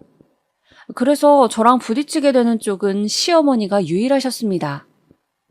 제가 집에서 뭘 하든 은근하게 마음에 안 들어 하시는 기색이 역력하셨습니다. 특히 제가 고기를 안 먹어서 짜증난다고 하셨죠. 아휴, 우리 중에 고기 안 먹는 사람이 있으니까는 밥을 먹을 때도 영 맛이 안 나. 괜히 눈치만 보이게 만들고 말이야. 저는 시어머니의 말씀이 이해가 가질 않았습니다. 오히려 고기 먹는 입이 하나 없는 셈이니 식비를 절약하는 셈 아닌가요? 그리고 제가 시부모님이나 남편이 고기 섭취하는 걸 보면서 눈치를 준 적도 없었는데요. 보면서 먹고 싶은 생각도 안 들었고요. 제가 약속이 있어서 늦게 들어오는 것도 마음에 안 들어 하셨고 주말에 친구 만나러 나간다고 하면 기함을 하셨어요. 이제 막 결혼한 신혼부부라면 모름지기 주말에는 함께 시간을 보내야 하는 것 아니냐면서요. 그런데 남편도 자기 약속이 있었거든요. 왜 남편한테는 뭐라고 안 하고 저한테 따로 구시렁거리시는 건지. 그리고 남편이 나이 터울이 좀 나는 둘째예요. 위로는 형이 있고 당연히 결혼을 한 상태였습니다. 저한테는 아주버님 형님이 계셨던 것이죠. 멀리 다른 지역에 사셔서 저는 결혼 전에 그분들을 딱 한 번 배웠고 그 다음에 배웠던 게 결혼식장에서였습니다. 그래서 상상도 못했어요. 형님이란 분이 그렇게나 시어머니께 붙어서 알랑방귀를 끼어대시는 분이실 줄이야. 형님은 딱히 일 안 하시고 댁에서 애 돌보시거든요. 그래서 시간이 많았나 봐요. 시어머니랑 그렇게 통화를 자주 하시더라고요. 애가 깐깐한 구석이 있는 것 같더라. 내가 지금까지 겪어본 바로는 그래. 시어머니께서는 형님과 통화하시면서 저런 말씀을 하셨는데 제가 딱 들어보니까는 제 이야기더라고요. 그래서인지 형님은 저한테 알아서 어머님께 잘하고 잘 챙겨드려 이런 내용의 카톡을 종종 보내오셨습니다. 이런 점도 묘하게 신경 쓰이고 있던 판국이었는데요. 정말 대박이었던 건 시어머니께서 저랑 남편이 쓰고 있던 방에 자꾸 들락날락 하셨던 것이었습니다. 짐 위치, 옷 위치, 화장품 위치가 바뀌어 있으면 당연히 저는 눈치챌 수밖에요. 화장대 위에 뒀던 립스틱, 다음날 모처럼 그걸 발라보려고 뚜껑을 열었더니 웬 이물질이 묻어있는 게 아니겠어요? 도대체 이게 뭘까 생각하다가 정체를 알아차렸죠. 입술에 묻어있던 김, 바로 김의 흔적이었습니다. 제가 워낙 잘 먹어서 직접 김을 잔뜩 사다 뒀었는데 정작 시어머니께서 그걸 참 잘 드셨더랬죠. 그런 거랑 밥을 먹으니까 고기를 안 먹는 거 아니냐면서 핀잔 주실 땐 언제고 저 몰래 김을 항상 꺼내 드셨습니다. 바로 그 김이 분명했어요. 저 어머님, 죄송한데 혹시 제 립스틱 쓰셨나요? 어? 립스틱이라니 무슨 소리니? 화장대 위에 있는 립스틱이요. 지금 열어보니까 김자국이 묻어있던데 누가 봐도 어머님이 묻히신 것 같아서요. 너무 짜증나서 캐묻지 않을 수가 없었습니다. 그랬더니 시어머니는 펄쩍 뛰시면서 분홍색이 고와 보이길래 잠깐 발라본 것 가지고 왜 득달같이 따지냐는 둥, 굳이 김 묻은 이야기는 왜 하냐는 둥, 오히려 저를 혼내셨습니다. 그리고 이튿날에는 형님으로부터 카톡이 또 와 있었죠. 천년만년 어머님 아버님 모시고 살 것도 아닌데 지내는 동안에는 여유로운 마음으로 두 분을 모셨으면 해. 분명 그럴 수 있는 사람이라고 믿어. 파이팅! 분명히 시어머님께서 형님께 상황을 나누신 것이었죠. 그 일 이외에도 제가 가계부 쓰려고 모아뒀던 영수증을 시어머니께서 멋대로 버리신 것. 왜 그러셨냐고 여쭤보니까 쓰레기인 줄 알았다고 당당하게 나오셨죠. 제가 새로 산 속옷, 저 출근한 사이 펼쳐보셨는지 계집 모양이 달라져 있더라고요. 매일 그런 게 눈에 보이니까 너무 스트레스였어요. 남편도 이 부분에선 짜증이 났더라고요. 단기간 얹혀 사는 것이긴 해도 엄연히 그 방은 부부의 영역이었는데 시어머니께서 자꾸만 멋대로 침범하셨으니까요. 그런데 아무리 말씀을 드려도 그 방에 매일 들어오셔서 이것저것 손을 대셨습니다. 그래서 결국은 그 방문을 잠그고 다녔어요. 방문 열쇠를 저랑 남편이 소지했고요. 출근할 때마다 잠그고 간 거죠. 저희가 오죽하면 그랬겠나요? 그러기를 딱 사흘이 지났을 때였습니다. 너네 문은 도대체 왜 잠그고 지내니? 너네 무슨 죄 짓고 사는 거니? 시어머니께서 굉장히 빈정상하셨다는 표정으로 말씀하셨죠. 엄마, 우리가 우리 둘이 쓰는 방을 잠그든 말든 그게 엄마랑 무슨 상관이야? 방문고리 잡아서 돌려보지 않는 이상 그게 잠겼다는 것도 모를 텐데 우리 없을 때마다 자꾸 확인해 본다는 거야? 그러지 좀 마, 제발. 남편도 화가 났는지 정말 지긋지긋하단 내색을 숨기지 않았어요. 그랬더니 시어머니께서는 상처받으셨다면서 저희 두 사람을 흘겨보셨습니다. 그날 그리고 그 다음 날은 아예 저희한테 말도 안 거시더라고요. 저희가 먼저 말씀을 드리면 건성으로 대답만 해주셨고요.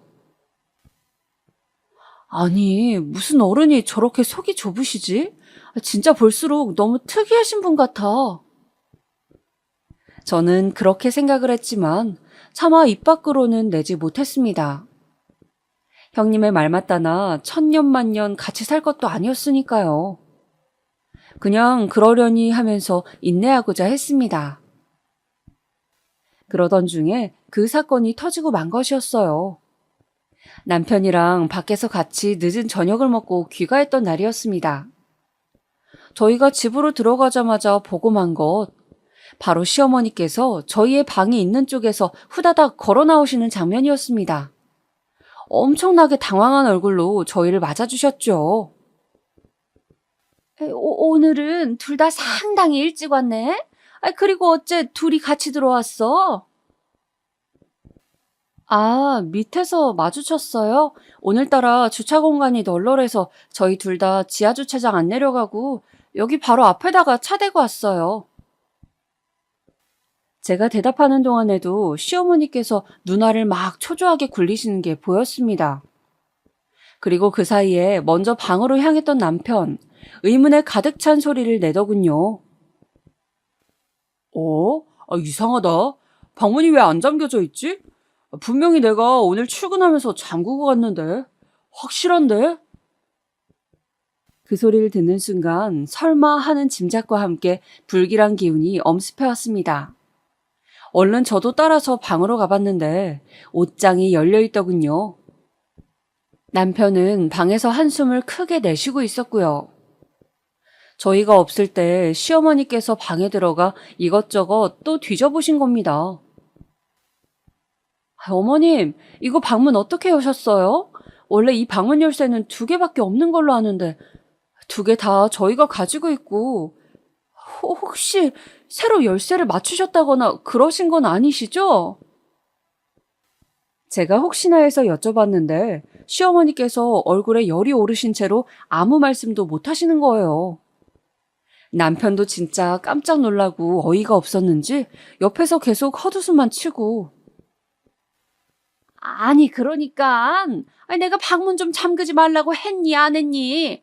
너네가 먼저 나를 속 답답하게 만들었으니까 내가 이러는 거 아니니?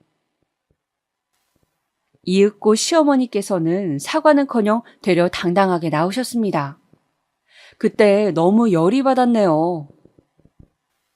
어머님, 아무리 그래도 이건 정말 아니라고 생각하지 않으세요? 이건 비정상적이라고요. 왜 남의 영역에 그렇게 집착하면서 관심을 못 끊으시는 거예요? 저희 입장에서는 너무 불편하다 못해서 이젠 불쾌합니다. 뭐야, 너 어쩜 이렇게 말을 심하게 하니? 너는 내가 조금도 어렵지 않은가 보구나. 할 말 못할 말 전혀 구분도 안 하네. 시어머니께서는 씩씩거리시더니 안방으로 들어가서 문을 세게 닫아버리셨어요. 남겨진 저랑 남편은 동시에 한숨을 쉬어댔고요. 그 순간 공통적인 생각을 하고 있었습니다. 이 집은 그냥 하루빨리 탈출하는 게 답이라고 말이죠. 저희 친정에서 지내는 것으로 가닥이 잡혔습니다. 친정 부모님께는 있었던 일을 절대 그대로 말씀드릴 수가 없어서 신혼집 생활하기 전에 공평하게 양가 집에서 한 번씩 다 지내보고 싶었다는 핑계를 댔습니다. 친정에서 일주일가량 머무르는 동안 정말 편했어요. 비록 출퇴근 거리가 너무 멀어져서 몸은 피곤했지만 마음만은 평화로웠죠. 그런데 형님이 시어머니께 지령이라도 받았는지 저한테 연락을 계속 날렸습니다. 며느리의 도리가 그게 아닌데 저보고 지금 잘못 행동하고 있다는 얘기에 저도 모르게 피식 웃고 말았네요. 그럼 뭐 어떻게 도리를 했어야 한다는 건가요? 알고 보니까 형님은 결혼하실 때 과장 좀 보태서 땡전 한 푼 없이 몸만 온 경우였더라고요. 그러니까 당신의 시댁에 설설 기셨던 겁니다. 저의 몫만큼 다 챙겨서 결혼한 저랑은 입장이 달랐죠. 애초에 2사람이 방문을 안 잠갔으면 어머님께서도 그러지 않으셨을 텐데. 안 그래? 자그마한 불편도 감수하기 싫어서 버릇없이 구는 거 요즘 어리고 젊은 친구들이 저지르는 실수인 건 나도 알아. 벌어진 일 어쩔 수 없다지만 앞으로는 처신 잘했으면 해. 그리고 주말에 어머님 찾아뵙고 정식으로 사과드려. 그게 며느리로서 옳은 행동이야. 제가 시큰둥하게 반응을 해드렸는데도 굳이 저 일하는 도중에 이런 카톡을 보내오셨던 형님. 카톡을 읽어도 안 읽어도 답장을 해도 안 해도 어떻게 해서든 결국 저의 손해였죠. 제가 참다가 제 속마음을 담은 답장을 기어이 형님께 날려드렸습니다. 관계 파탄이 나더라도 답답해서 견딜 수가 없었거든요. 아, 네. 오늘도 좋은 말씀 감사합니다. 그런데 인과관계 파악을 잘못하신 것 같아요. 애초에 문을 안 잠갔어야 되는 일이 아니라 그보다 더 우선 어머님께서 저희 부부 방에 안 들어오셨으면 되는 일입니다. 순서를 단단히 착각하셨네요. 앞으로 저는 저 알아서 지낼 테니 형님께서는 형님 일에만 신경 써주세요. 제발 본인이나 잘하시길. 이렇게 보냈더니 잠시 후에 전화가 걸려오더라고요. 그래도 혹시나 싶은 마음으로 전화를 받아봤는데 아니나 다를까 야, 너나 잘할 것이지? 어디다 싸가지 없이 윗사람한테 본인이나 잘하라고 그딴 말을 하는 거야? 너 미쳤니? 대뜸 소리를 지르시더군요. 바로 전화 끊고 번호를 차단해버렸습니다. 결혼한 자식의 부부방에 부득불 들어가려고 혈안이셨던 시어머니나 그 충실한 신복인 형님이나 아주 독인객인이란 생각이 들었어요. 이 사건 때문에 형님이랑은 완전히 갈라서 버렸습니다. 원래도 이렇다 할 관계도 아니었지만 어쨌든 파탄 나버린 것이었죠. 시어머니랑 형님이랑 똘똘 뭉쳐서 항상 제 흉을 보고 제 욕을 하는 재미로 일상을 지내시는 게 뻔했지만 그냥 두었습니다. 그걸 눈치챘다고 제가 왜 나서겠나요? 실컷 그러시도록 두는 게 나았어요. 신혼집으로 무사히 입주해서 드디어 온전한 두 사람만의 신혼생활을 누리게 된 저희 부부였습니다. 제가 왜 결혼 전에 이 집안 뭔가 이상하다고 생각했으면서도 결혼을 감행했을까요? 이 남자에 대한 사랑이 너무나도 크고 애틋하다거나 이 남자가 아니면 정말로 안 될 것 같아서 결혼을 진행했던 것만은 아니었습니다. 사연에 빠지다에 계신 여러분, 딩크족이 뭔지 아시나요? 제가 몇 달 전이었나 사연에 빠지다에서 딩크족 부부 이야기를 본 것도 같은데요. 바로 자녀를 보지 않고 부부끼리 사는 가정을 뜻하는 용어입니다. 혹시 이쯤에서 눈치채셨을까요? 네, 저는 바로 이 딩크족 부부 희망자였습니다. 연애를 하는 동안 모두가 그러진 않지만 미래에 대한 상의를 미리 나누는 경우들도 있잖아요.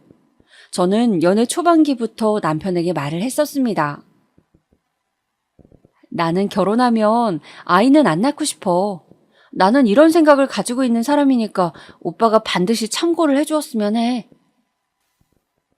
몇 번이고 이 부분에 대해서 말을 했었고 아이를 낳고 싶지 않다는 생각을 하게 된 배경이나 저의 가치관도 자세하게 설명을 했었습니다.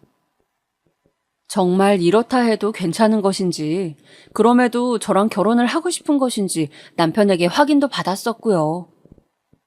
처음에 결혼 이야기가 진지하게 나오게 됐을 무렵 제가 남편한테 정확히 이런 말을 했었습니다.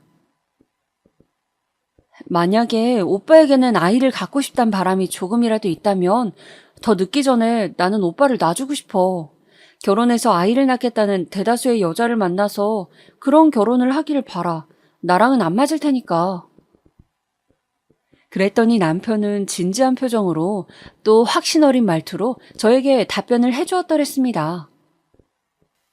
나도 너한테 누누이 말을 해왔지만 내가 애들 자체를 별로 안 좋아해. 어차피 우리 형이 일찍 결혼해서 벌써 애들만 둘인걸. 손자가 둘씩이나 되니까 우리 아버지랑 엄마도 나한테까진 안 바라실 거라고 생각해. 나는 아이 안 낳고 사는 게 좋고. 네 생각에 전적으로 동의하고 있어. 부부 둘이서 신혼을 실컷 즐기고 그 다음에는 열심히 돈을 모아서 나이 들면 누릴 대로 누리고 살자면서 저랑 그런 대화를 구체적으로 나눴었습니다. 제가 바로 이 부분 때문에 남편이란 남자랑 결혼을 했던 거예요. 저랑 완벽하게 의견이 일치하였으니까요. 결혼을 할 거라면 딱 이런 생각을 가진 남자랑 하고 싶었기 때문에 당시에 저에게는 다른 선택지란 존재하지 않았던 것입니다. 나중에 시간이 흘러서 남편의 마음이 변한다거나 시댁에서 이세를 강요한다거나 할까봐 걱정되니까 저는 이 부분을 맹세하겠다는 서류까지 받아내려고 했었네요. 빈틈 없도록 말이죠. 그런데 어쩌다 보니까 정말로 서류를 작성하게 되진 않았고요. 결혼하면서 저희 친정 부모님께 이세 계획은 없다고 말씀을 드렸어요. 두 분은 저희 부부 하고 싶은 대로 하면서 살라고 전적으로 저희의 선택을 존중해 주셨습니다. 제가 워낙 아이를 낳지 않겠다고 미리 말을 해온 영향도 컸었고요. 시댁에는 결혼 직전에 조심스레 말씀을 드렸었는데 남편의 추측대로 이미 손자를 2명을 보셔서 그런지 큰 미련은 없으신 듯 보였습니다. 시아버지께서는 처음엔 아무리 그래도 어떻게 자식을 전혀 안 낳고 살 생각을 벌써부터 하고 결혼을 한다는 건지. 말세다, 말세야. 이런 반응을 보이셨지만 금세 의견을 바꾸셨어요. 상관하고 신경 쓰기에도 귀찮다. 그냥 둘이서 알아서 잘 살기만 해라. 워낙 공사 다망한 분이신 덕분에 하다 자식 부부의 이세 문제까지 신경을 꺼버리시게 된 것입니다. 웃기면서도 슬프다는 표현은 바로 이럴 때 쓰는 게 아닐까 싶네요. 문제는 시어머니셨는데요. 뉴스에서 자식 안 낳고 사는 부부들 문제를 다룬 걸 보신 적이 있다면서, 그런데 그게 왜 하필 당신네 아들 며느리 부부가 해당되냐며 어이없어 하셨어요. 결혼한 지 오래됐지만 아직도 이세 소식이 없는 모 연예인 부부 이야기도 거론하셨고요. 하지만 그 완강했던 기색은 금세 사그라들었지요. 아이고, 내가 생각해보니까 이미 내 손자애들도 이미 있는 데다가 걔네가 워낙 잘 커주고 있고, 그리고 내가 슬슬 허리 통증 고질병이 재발하고 있는데 새로 애기 생기면 내가 어찌 봐준담? 이런 말씀을 중얼거리신 걸로 보아선 현실적인 생각을 하시다가 타협을 보신 듯 하였습니다. 결혼하고 나서 다른 문제들이 자잘하게 터졌을지언정 이런 이세 갖는 문제로 힘든 적은 그래서 없었어요. 아예 이세 계획이 없다면서 못 박아놓고 시작했던 결혼이다 보니까 애는 언제 가질 거냐는 소리를 안 들었던 게 우선은 가장 좋았고요. 친척 어른분들도 그런 말씀들을 안 하셨어요. 어차피 저희 부부는 계획 없다고 미리 말을 다 해놓았으니 저희를 보고 별 말씀들 계속 안 하셨죠.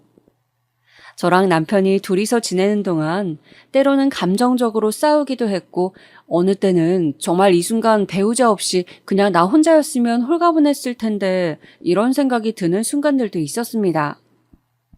하지만 단 둘이기 때문에 서로 의지가 되었다고 생각해요. 남들은 아기 낳아서 육아에 신경 쓰고 어마어마한 돈을 들일 때 저희 부부는 오롯이 저희에게만 돈을 쓰면서 꽤나 넉넉하게 각자 취미생활도 누릴 수 있었습니다. 집에 아기가 없으니까 늘 청결하고 깔끔하게 유지하는 게 쉬웠고 자유로운 시간 관리도 가능했어요. 자, 그런데 이제 저의 앞에 영원한 평화란 없다는 사실이 곧 드러나게 됩니다. 남편이랑 둘이 시댁에 가서 같이 저녁을 먹던 때였습니다. 미리 말씀드리자면 시댁에 자주 가지 않았어요. 결혼하자마자 시댁에서 살던 때에 시어머니께서 저희 부부의 방에 자꾸 무단 침입하셨던 그때 이후로 대면대면 했었고요. 제가 형님이랑 정면으로 부딪히고 난 이후로는 시어머니께서는 저한테 개인적인 연락도 최소한으로 하셨습니다. 그래서 시댁과의 왕래를 아주 적다고 할 수 있었으며 그냥 적당히 관계 유지하면서 지냈던 것 같습니다.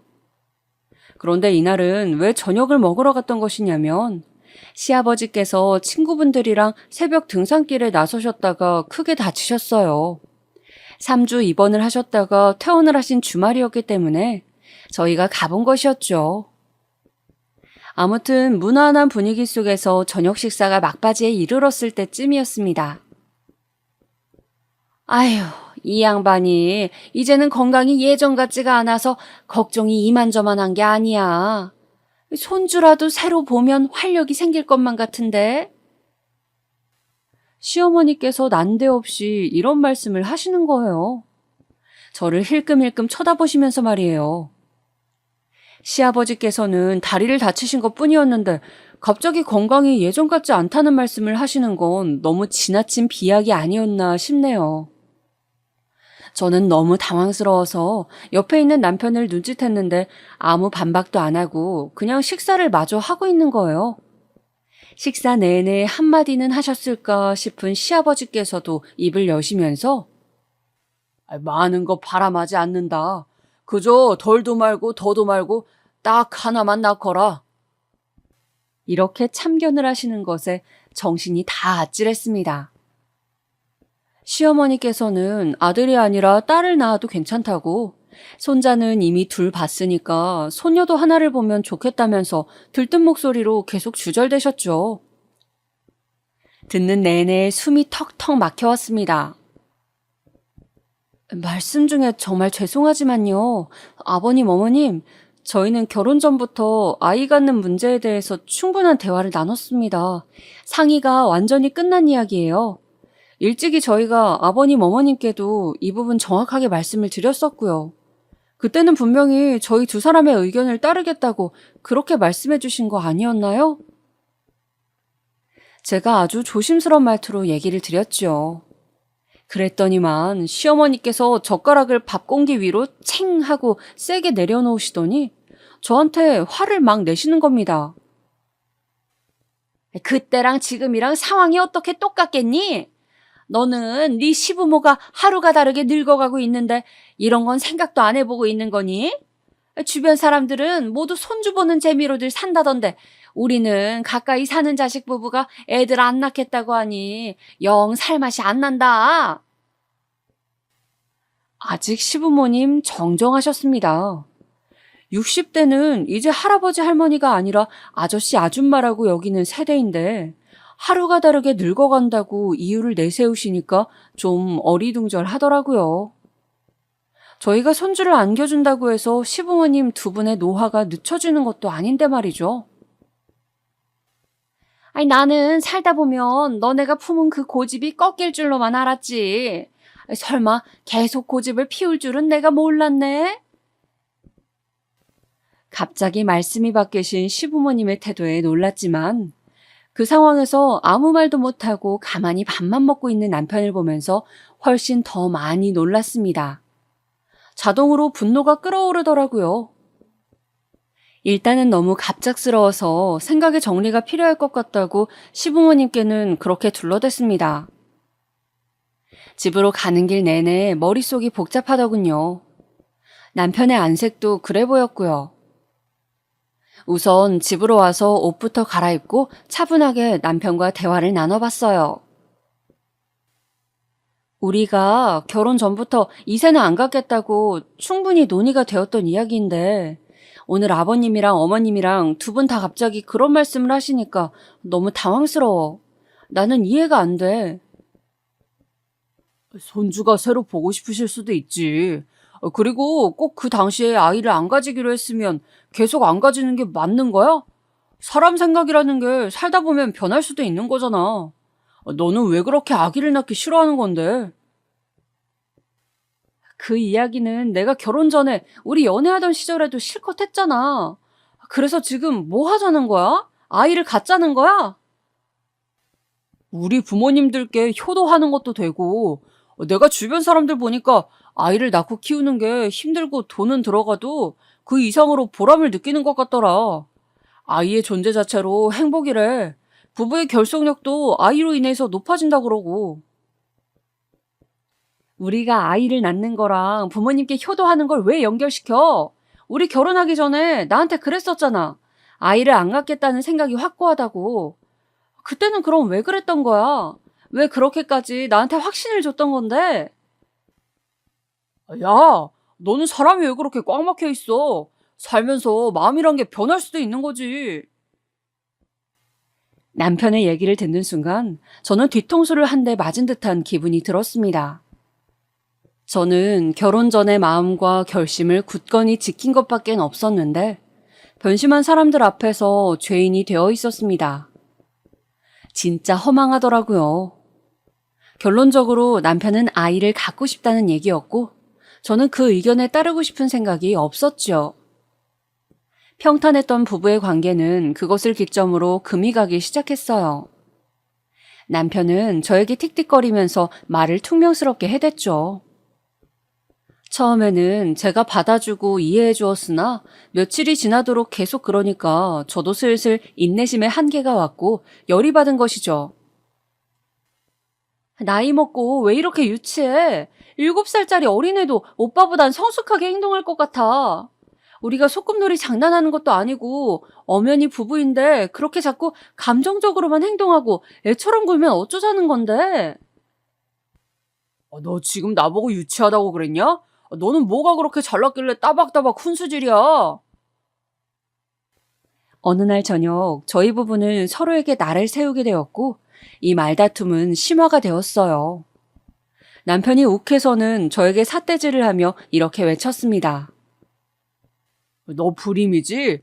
임신 출산을 하기 싫은 게 아니라 임신 출산이 안 되는 몸이지? 그래서 여태까지 이렇게 군 거지. 와, 머리가 진짜 띵하더라고요. 불임이요? 살면서 그런 것을 저에게 적용시켜 본 적이 없었어요. 그러니 저에게는 해당 사항이 없는 이야기였습니다. 제가 너무 어이가 없어서 그냥 대꾸도 안 하고 피식 웃기만 하니까 남편은 자기가 대단한 사실을 캐냈다고 착각을 해버렸죠. 저에게 정말로 몸에 문제가 있는 것 같다는 엉뚱한 확신에 차버린 거예요. 병원에 가서 검사를 받아보래요. 그리고 결과지를 저랑 둘이서 같이 보자는 겁니다. 화가 난 제가 맞받아쳤습니다. 그래, 검사 받아볼게. 나 받을 때 오빠도 같이 받아. 그래야 공평한 거 아니야? 너 생각하는 거 진짜 웃기는구나. 여자 몸에 이상이 있을 확률이 높지. 무슨 남자 몸에 문제가 있을까 봐 나보고 검사를 받으라는 거야? 왜? 자신 없어? 나한테 불임 아니냐면서 몰아가는 것도 사실은 오빠가 문제 있어서 괜히 그러는 거 아니야? 미쳤냐? 나한테 그런 모욕적인 말을 해? 야, 바로 가. 시간 끌 것 없이 당장 내일 검사 받으러 가보자고. 난 찔리는 거 하나도 없으니까. 다혈질이 올라와서 둘 다 홧김에 서로에게 말을 쏘아버렸던 그날. 그때의 발언이 엄청난 결과를 불러올 줄은 정말 상상도 못한 바였습니다. 모든 게 이렇게 되려고 그때 그런 상황으로 흘러갔던 것이었으려나요? 당장 다음날 가보려고 했지만 둘 다 직장 다니는 입장이라 시간을 바로 뺄 수가 없었고 그래서 이틀 뒤에 병원에 행차하였습니다. 둘 다 서로에게 사과하지 않겠다는 기세로 아주 독이 오른 채로 병원에 가서 검사를 받았습니다. 받아든 검사의 결과는 아주 놀라웠습니다. 우선 저는 아무런 이상이 없었습니다. 제 나이에 정확히 해당하는 평균치를 보유하고 있었고요. 하지만 남편 쪽이 결과가 대단했죠. 정자의 개수 자체가 너무 적다는 게 무슨 말씀이세요? 제가 의사 선생님을 향해 반문하고 있을 때 옆에서 남편은 이미 넋이 나가 있었습니다. 정상적인 임신이 되려면 정자가 최소한 2천만 마리 이상 되어야 하는데 남편은 그 숫자가 100만 마리도 안 된다는 그런 내용이 들려왔습니다. 선생님, 그 말씀은 지금 제 남편이 그 무정자증이라고 하시는 건가요? 저의 질문을 남편은 간절한 표정이 되었지만 이미 결론은 나와 있었던 것을 간절한 마음으로 바꿀 수 있을 리가 없었죠. 의사 선생님께서는 곧 맞다고 답변을 주셨어요. 지금 상태로는 저희 부부의 임신이 힘들 거라고도 알려주셨습니다. 병원을 나서던 길을 남편은 스르륵 주저앉았어요. 주차장까지 가지도 못하고 완전히 얼이 빠져 있더군요.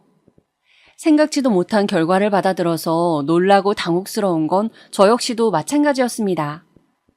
임신을 안 하겠다는 거랑 임신을 못 한다는 거랑은 완전히 다른 얘기였으니까요. 나는 일찍이 아이를 안 낳겠다고 다짐을 했었는데 그래서 이런 남자를 운명적으로 만난 걸까? 어떻게 무정자증일 수가 있지? 도저히 믿기 힘든 현실 속에서 저는 혼란스러웠어요. 하지만 당사자만큼은 아니었겠죠. 원래 큰 소리를 쳤던 남편은 자신이 무정자증인 것을 알게 되자 그 입을 닫게 되었습니다. 참나, 저에게 먼저 불임이냐는 헛소리만 안 했어도 이 사실을 몰랐을 텐데 기묘한 상황이었죠. 일단 그날은 서로가 별 얘기를 더 나누지 않았어요. 그리고 다음 날이 됐을 때 남편이 조금 진정된 얼굴로 저에게 먼저 대화를 요청해 왔습니다. 아무한테도 알리지 말아줘. 특히 우리 부모님, 두 분한테는 절대로 안 돼.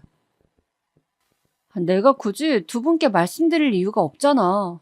그런데 오빠, 지금 할 말이 고작 그런 거야? 나한테 뭐 오해해서 미안하다든가 그런 할 말은 없어? 너는 어차피 불임도 아니잖아. 네가 속상한 상황도 아닌데 뭘 사과까지 받으려고 그래? 너야말로 지금 나를 위로해줘야 하는 상황 아니야? 어제부터 너 그런 말은 한마디도 안 하더라. 이러면 안 되는데 정말 남편한테 정이 뚝 떨어지는 걸 느꼈습니다. 인간 대 인간으로 말이죠. 어쩌면 이렇게 멋대가리가 없나 싶었어요. 네가 딩크족으로 살고 싶어 해서 다행이다. 아휴, 어쨌거나 우리 사이에는 아이가 없을 운명이었네. 씁쓸한 표정으로 그렇게 말을 하는 남편이 얄미워 보였던 것은 분명히 제 안에서 정이란 게 확 떨어져서 그랬던 것이겠죠. 남편이 무정자증이란 사실을 알게 된 이후 저는 심란한 마음을 안고 지냈어요. 시어머니께서 저에게 은근한 압박을 하고 계셨거든요. 형님의 예시를 들면서 둘째를 낳을 때보다 첫째를 임신하던 시절이 체력적으로 훨씬 낫다더라. 그러니까 저도 한 살이라도 어릴 때 빨리 임신을 하는 게 좋을 거라는 얘기를 자꾸만 하셨습니다. 저는 그냥 건성으로 상대해드렸어요. 그래봤자 어차피 아이를 가질 생각도 방법도 없으니 시어머니의 그런 노력은 전부 허사였으니까요. 그런 생각으로 시큰둥하게 대응을 해드렸던 것인데 시어머니의 관점에서는 제 대처가 굉장히 거슬리셨나 봅니다. 하루는 작정을 하시고 저를 불러내셨어요. 시어머니와 며느리 둘이서 오붓하게 점심이나 함께 하자고 하시는 겁니다. 한턱 쏠 테니까 몸만 오라고 하도 그러셔서 마지못해 응해드리기로 했어요. 시어머니께서 문자로 식당 주소 남겨주셔서 찾아가 봤더니 고깃집이더라고요. 저는 고기를 안 먹는 채식주의자거든요. 그런데 그 사실을 뻔히 아시는 분께서 웬 고깃집에 저를 불러내신단 말인가요? 들어가기 전부터 기분이 상했는데 그래도 식당 안에 들어가자마자 커다랗게 채소 셀프 코너가 마련되어 있는 게 보여서 안심을 했습니다. 시어머니께서는 먼저 도착하셔서 자리에 계셨고요. 어머님, 웬 고깃집에 저를 부르셨어요? 오늘따라 고기가 잡수시고 싶으셨나 봐요. 나도 좀 먹고 그리고 너도 좀 먹였으면 해서 이리로 불렀지. 여기 생고기가 얼마나 잘 나오는 줄 아니? 너도 여기 걸로 먹어보면 앞으로 고기 안 먹겠다는 생각은 싹 사라질 거다. 그 말씀 듣자마자 솔직한 심정으로는 자리를 박차면서 일어나고 싶었으나 그때 바로 주문한 고기가 서빙이 되었어요. 제가 식당에 들어서기 전에 시어머니께서 미리 주문해 두신 것이었죠. 저는 그냥 채소나 실컷 먹겠다고 말씀드렸습니다. 그리고는 채소 셀프 코너에 가서 종류별로 채소를 많이 가져왔어요. 자리로 와서는 제가 고기를 구웠고요. 어머님, 제가 고기 굽고 자를 테니까 어머님께서는 그냥 드시기만 하셔도 돼요. 고기 안 즐기는 애랑 오니까 이런 장점은 또 있네. 너는 그냥 몇 점 맛만 봐라. 안 즐기는 정도가 아니라 아예 안 먹어요. 저 고기 안 먹는다고 수도 없이 말씀드렸잖아요, 어머님. 예, 네가 그냥 편식도 아니고 고기를 안 먹으니까 애가 안 들어서는 것 아니겠니? 솔직히 말해서 영양이 전혀 없지는 않겠지. 고기를 뒤집던 제가 그 발언 앞에서 멈칫하고 말았습니다. 애를 안 갖겠다고 진작에 말씀을 드려놨던 바였는데 애가 안 들어선다는 말씀은 전혀 상황에 들어맞지 않는 표현이었어요. 이쯤 되면 상대할 가치도 없는 것 같아서 저는 그냥 구운 고기를 시어머니 앞으로 밀어드렸고 조용히 쌈채소랑 밥을 싸먹었습니다. 그렇게 잘 먹고 있었는데 갑자기 시어머니께서 직접 쌈을 싸시더니 저한테 팔을 쫙 뻗으시면서 내가 맛있게 깻잎이랑 상추랑 쑥갓 넣어서 한 쌈을 쌌다. 자, 얼른 먹어봐라. 아! 저한테 입을 벌리라고 하시는 거예요. 저는 제가 먹을 거 한창 싸던 중이었는데 당황스러워서 눈만 크게 뜨고 있으니까 시어머니께서 아예 몸을 일으키시더니 그 쌈을 제 입안에다가 쑤셔 넣으셨습니다. 그건 그냥 넣으신 게 아니라 쑤셔 넣으신 수준이었어요. 그냥 먹으라면 먹을 것이지 뭘 멀뚱히 있어. 시어머니께서는 혀를 끌끌 차셨고 저는 인상을 쓴 채 입에 들어온 쌈을 우물거리다가 문득 고기의 식감을 느끼고 말았습니다. 이 맛은 정확히 고기였어요. 알아차렸을 땐 이미 반 이상 씹은 후라서 어쩔 수 없이 그냥 삼켰습니다. 그랬더니 시어머니께서 작게 박수를 치시더군요. 그래, 잘했다. 그렇게 조금씩 먹기 시작하면 돼. 알았지? 배에 기름칠을 해놔야 애도 잘 들어서는 거야. 너무 그렇게 풀떼기만 먹으면 영양이 부족해서 될 임신도 안 된다고. 그 순간 제 이성의 끈이 뚝 하고 끊어졌습니다. 물로 입안을 헹군 제가 컵을 탁 소리 나게 내려놓고 말씀드렸죠. 어머님, 제가 아이를 못 갖는 게 아니라 안 갖는 것인데 왜 자꾸 말씀을 이상하게 하시죠? 지금 일부러 이러시는 거죠? 그런데 아무리 그러셔봤자 소용없어요. 헛수고 하시는 거라고요. 얘 봐라. 눈 땡그랗게 뜨고 자기 시어머니한테 말을 따박따박. 어쩌다가 우리 귀한 아들이 이딴 심보를 지닌 여자를 만나서 고생을 하는 거야. 너 같은 애한테서 내 손주를 얻지 않는 게 그래 어쩌면 더 나을 수도 있겠다. 그렇게 태어난 손주가 내 아들이 아닌 너를 닮을까 봐 겁이 나니깐. 그런 쓸데없는 가정은 하실 필요가 없어요. 일어나지도 않을 일이거든요. 당신의 아들 어차피 자식 못 가져요. 혹시 들어보셨나요? 무정자증. 시어머니께서는 그 즉시 얼어붙으셨고 절대 믿을 수 없다는 듯 눈만 부릅뜨고 계셨습니다. 그 모습을 바라보며 저는 천천히 자리에서 일어나 가방을 챙겼죠. 사실 여부는 직접 당신의 아들에게 물어보세요. 저한테는 연락하지 마시고요. 나는 이제 당신 며느리 아닙니다. 이혼할 작정이거든요. 계산하실 거죠? 저는 먼저 가볼게요. 식사 마저 하세요. 이건 말도 안 돼. 이럴 수는 없는 거야. 현실을 부정하며 진저리를 치는 시어머니를 두고 저는 식당을 빠져나왔습니다. 홀가분했고 그냥 덤덤했어요. 진작 이랬어야 하는데 너무나도 먼 길을 돌아왔다는 생각만 들었네요. 네가 뭔데 우리 엄마한테 내가 무정자증인 걸 까발린 거야? 너 죽고 싶어? 길길이 날뛰는 남편을 보면서 이혼 결심은 더욱 확고해졌죠. 더 이상 이 남자의 배우자로 있고 싶진 않았어요. 예상보다 더 지저분한 진흙탕 싸움을 거친 후에야 이혼이 성립되었는데 겪고 나서야 깨닫고 배우는 저의 미련함에 새삼 반성이 들었답니다.